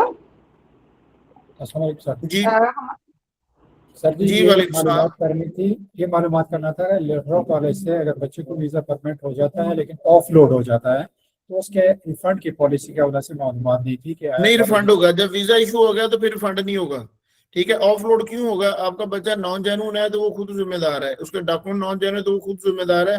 तरीकाकार ऑलरेडी बता दिया है कि वो जनाब वहां से जाए, अपना फैसिलिटेशन डेस्क पे वहां से ले, अगर वहां से भी नहीं होता हाई कोर्ट से ले ले, वो जा सकता है। ये ऑफ लोड बच्चा होगा तो अपनी जाती वजूहात की बिना पे होगा, वो उस पर रिफंड नहीं होना। सर कंफर्म कीजिएगा, हमारे पास 2+2 डिग्री एक्सेप्टेबल है? दोबारा दोहराएं प्लीज। 2+2 डिग्री हमारे पास एक्सेप्टेबल है? यस सर ऐसा होता है दोनों में 50% मार्क्स होने चाहिए, दोनों में। जी मैं यही बता रही हूँ, कुछ केस इस तरह होते हैं, लाइक हमारे पास किसी ने BA किया होता है और लाइक BSc की होती है और आगे उन्होंने MA किया होता है, तो क्या इस टाइप की जो है रिलेवेंट डिग्री जो है वो एक्सेप्टेबल होगी? नहीं, वो नहीं एक्सेप्टेबल होगी, सेम होनी चाहिए। Okay sir, thank you. Sir kindly fee के हवाले से बता दें, जितने भी कोर्सेज की फी है इसमें कुछ हिडन चार्जेस तो नहीं है, लाइक सिक्योरिटी फी या अदर कोई फीसेज, या यही एग्जैक्ट है बच्चे को ताकि हम प्रॉपर्ली गाइड कर सकें? ये हिडन क्या होता है ये नहीं मुझे समझ है इस बात की। 6000 फीस है और ऑन अराइवल स्टूडेंट अपना खर्चा जो भी उसका 150 यूरो खर्चा होना मेडिकल चेकअप वगैरह पे, बस यही, कुछ और तो कुछ नहीं है। हम देखें जो भी कुछ कॉलेजेस जो है वो लेते हैं ऑन अराइवल, वो 1100 है, 1200 है, 1000 यूरो चार्ज करते हैं। हम ऐसे कोई पैसे नहीं चार्ज करते। Thank you. और ये जो लोग जो है ना वो कम फीस शो करते हैं ना कि फीस कम चार्ज कर रहे हैं, बेसिकली कोई फीस नहीं कम चार्ज करता, ठीक है। वो सारे का सारा पैसे ऑन अराइवल चार्ज कर लेते हैं, और या उससे ज्यादा जो है वो एजेंट के कमीशन से काट कूट लेते हैं, वो पैसे कोई नहीं बचता, सब एक ही कॉस्ट में पड़ते हैं और हम सबसे सस्ते पड़ते हैं। जब पूरी कैलकुलेशन निकालेंगे ना तो जनाब हम सबसे सस्ते पड़ते हैं स्टूडेंट, जो एजेंट को और स्टूडेंट को भी। जी प्लीज। और एक और आपको यहाँ पे ऐड कर दूं, 5 बैंड के ऊपर हम BA में एडमिशन दे रहे हैं, ठीक है। जबकि बहुत सारे कॉलेजेस हैं वो बैचलर डिग्री के लिए 5.5 मांगते हैं। खैर कॉलेजेस को तो सीट्स ही नहीं है ना, या सीट्स नहीं है या वो पाकिस्तान से स्टूडेंट नहीं रिक्रूट कर रहे, और जो यूनिवर्सिटी ले रही है वो 5.5 ले रही है। अगर आपका 5 बैंड वाला स्टूडेंट आ गया तो परेशान मत होइएगा, हम उसको बिल्कुल एक्सेप्ट कर रहे हैं। जी please next question. Sir overall आपने जो बैंड्स की बात की 5 बैंड या 5.5, तो इनमें मिनिमम भी है कुछ क्राइटेरिया कि मिनिमम इससे कम नहीं होना चाहिए? नहीं नहीं, ओवरऑल हमें ऐसा चाहिए कुछ केवल। नहीं है, बस ओवरऑल की बात करते हैं। जी प्लीज अगला क्वेश्चन पूछे। क्वेश्चन आज जितने मर्जी पूछ रहे, बस उसके बाद काम करें, फिर ना सवाल पूछे और गलतियां ना करें प्लीज। क्योंकि हमारे जो है रात ही एक दोस्त का जनाब स्टूडेंट एयरपोर्ट पे पहुंचा और रात 2-3 बजे कॉल आ गई जी उससे, जनाब उसने ओके टू बोर्ड नहीं किया। भाई अब तो ये मेरा काम है रात को 2 बजे ओके टू अपने ट्रैवल, ये ओके टू बोर्ड जो है ना, ये आपका ट्रैवल एजेंट कर सकता है। अपने ट्रैवल एजेंट ने टिकट बुक की, उसने वीजे की कॉपी दे दे, वो ओके टू बोर्ड एयरलाइन से खुद ही करवा सकता है। वो भी अगर प्रॉब्लम हो तो हम भी कर सकते हैं, लेकिन हमारे पास आएंगे वक्त ज्यादा खर्च हो जाएगा। आप डायरेक्ट जो है वो उसको भेज दें ट्रैवल एजेंट को, वो खुद ही करवा देगा ओके टू बोर्ड। अच्छा अनवीर भाई, ये बताइएगा कि स्टूडेंट की कॉलेज के साथ कैसे कम्युनिकेट होगी वाया ईमेल? वो तो कह रहे हैं कि आप हैंडल करेंगे, तो स्टूडेंट किस मेल पे करे तो उसे रिप्लाई वगैरह आएगा जो एयरपोर्ट पे चेक करवाएगा? naveed@ladra.ac.cy। पाकिस्तान से कुछ लोगों के पहले एग्रीमेंट्स मौजूद हैं, उनके फीसें भी जमा है, डॉक्यूमेंट्स भी गए हैं, और वो सारे जो है ना डॉक्यूमेंट्स एप्लीकेशन, अब वो सारी की सारी हमारे थ्रू हैंडल होंगी। तो आप वहां पे मेल्स करना चाहें करते रहें, लेकिन अगर जवाब ना आए तो परेशान ना हो, आप मुझे उन स्टूडेंट्स की डिटेल दें, सारी लिस्टें ऑन बोर्ड करें, जो लोग ऑलरेडी काम कर रहे हैं वो लिस्टें ऑन बोर्ड करें, ताकि हम उन तमाम स्टूडेंट्स को इकट्ठे ही परस्यू करें। हम मेरा परस्यू करने का तरीका ये कि मैं पूरी एक लिस्ट बनाता हूँ कि ये स्टूडेंट है, इनका ये स्टेटस है, ये सारे अपडेट कर दें। कहा किसी का एंट्री परमिट पेंडिंग है या किसी का पुलिस क्लियरेंस सर्टिफिकेट की वेरिफिकेशन लेनी है कि कौन से पुराने चल जाएंगे नहीं चलेंगे, एक सब्जेक्ट के ऊपर पूरी लिस्ट भेजता हूँ मैं। ठीक है, तो जो स्टूडेंट हमारे पास एनरोल नहीं है, जिनका मेरा रिकॉर्ड नहीं है, ऐसे स्टूडेंट के लिए ऑफ कोर्स मैंने भेज कुछ नहीं सकूंगा, और जो चले गए हैं वो उन्होंने प्रोसीड नहीं करने। ठीक है ना, वो अब मुझे ये जिम्मेदारी दे के बिल्कुल फारग हो गए कि आप जाने आपका काम जाने। तो ये इस पे ना प्लीज मुझे कोई जिद नहीं है, लेकिन आपके अगर प्रोसेस में है तो परेशान ना हो, वो मुझे इन्फॉर्मेशन लिस्टें बनाएं ताकि उन स्टूडेंट का भी काम करवा सके। एग्रीमेंट जो है वो सारे नए होने हैं। ठीक है, एग्रीमेंट्स के लिए जिनके पहले भी हैं वो नए एग्रीमेंट्स अपने करें प्लीज। जी प्लीज नेक्स्ट क्वेश्चन। आप बजट बता सकते हैं इनिशियल पाकिस्तान से साइप्रस जाने का जो इनिशियल बजट आता है वो कितना है ट्यूशन फी के अलावा? क्या बात है, मैं क्या सवाल पूछ लिया है। चलिए मैं जवाब देता हूँ, आज मैं सारे जवाब देने के मूड में बैठा हूँ। ये देखें इनिशियली जो है ना ऑलमोस्ट इसमें तकरीबन 8 to 9,000 यूरो का एक्सपेंस आ जाता होता है ओवरऑल। पीकेआर में इसको कन्वर्ट करेंगे तो ये अप्रोक्सीमेट आपका कोई 25 लाख के राउंड बोर्ड बनेगा। जी काइंडली एक चीज बता दें कि लाइक हमारे पास मास्टर्स का कोई ऑप्शन अवेलेबल है जिसमें बच्चे के जो बैचलर्स की परसेंटेज है वो 40 से 50 के दरमियान हो? कोई ऐसा मतलब ऑप्शन? नहीं। Okay thank you. 2.4 सीजीपीए चाहिए, 2.4 सीजीपीए चाहिए, और माइग्रेशन की रिक्वायरमेंट है 50%। कुछ यूनिवर्सिटीज का प्रॉब्लम ये है कि 2.4 के साथ हो सकता है इससे भी कम परसेंटेज दें। अगर कोई ऐसा स्पेशल सिनेरियो हुआ तो हम इस केस को सेंट्रल यूनिवर्सिटी से अप्रूव करवाने के बाद माइग्रेशन में केस टेस्ट में डाल देंगे, अगर आ गया तो ठीक है, ना आया तो फिर फीस रिफंड कर देंगे। लेकिन 2.4 सीजीपीए मैंडेटरी है, एक साइड जरूर मीट करनी चाहिए। जी प्लीज। सर कुछ यूनिवर्सिटीज हैं उनमें 2 CGPA वाले को वो 60% दे रहे हैं। अभी रिसेंटली कुछ केस हमारे पास आए थे। और फिर परसेंटेज पे क्लेम देखिए, उस पे फिर ये होगा कि वो संडरलैंड के लिए हम उन्हें स्पेशल अप्रूवल करवाएंगे अगर वो उसे एक्सेप्ट करेंगे, वरना संडरलैंड की रिक्वायरमेंट 2.4 सीजीपीए है। वो मैंने डॉक्यूमेंट भेजेंगे, वो इक्वल जो देंगे वो परसेंटेज भी दिखाएंगे, अगर वो एक्सेप्ट कर लेंगे तो बिल्कुल ठीक है। आप फीस इसके बाद में जमा कराइएगा जब संडरलैंड एक्सेप्ट करे इस टाइप के केस में। Thank you. अस्सलाम वालेकुम सर। वालेकुम सलाम। Sir password skill plus acceptable है फॉर फाउंडेशन बैचलर या मास्टर्स के लिए? यस। ओके, और इसमें कोई बैंड्स की वो लिमिट है कि कितने होने चाहिए? जो आइट्स की इक्विवेलेंट है उसके आइट्स की इक्विवेलेंट ही चाहिए ना। Okay thank you sir.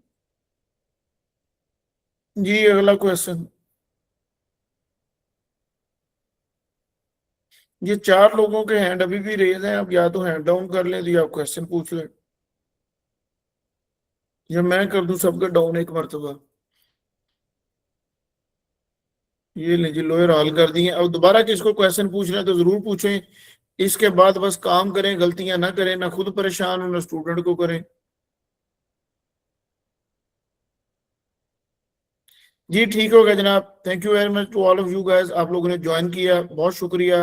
और कोई भी आपको इसकी जो है, जिन लोगों ने रजिस्ट्रेशन की है इसकी रिकॉर्डिंग वगैरह उन्हें वहां पे मिल जाएगी, और जिन लोगों ने रजिस्ट्रेशन नहीं की उनको हम भेज नहीं सकेंगे, मेरे पास उनका कोई इंफॉर्मेशन सोर्स नहीं है। अल्लाह हाफिज। Thank you so much sir. अल्लाह हाफिज। अल्लाह हाफिज। अल्लाह हाफिज।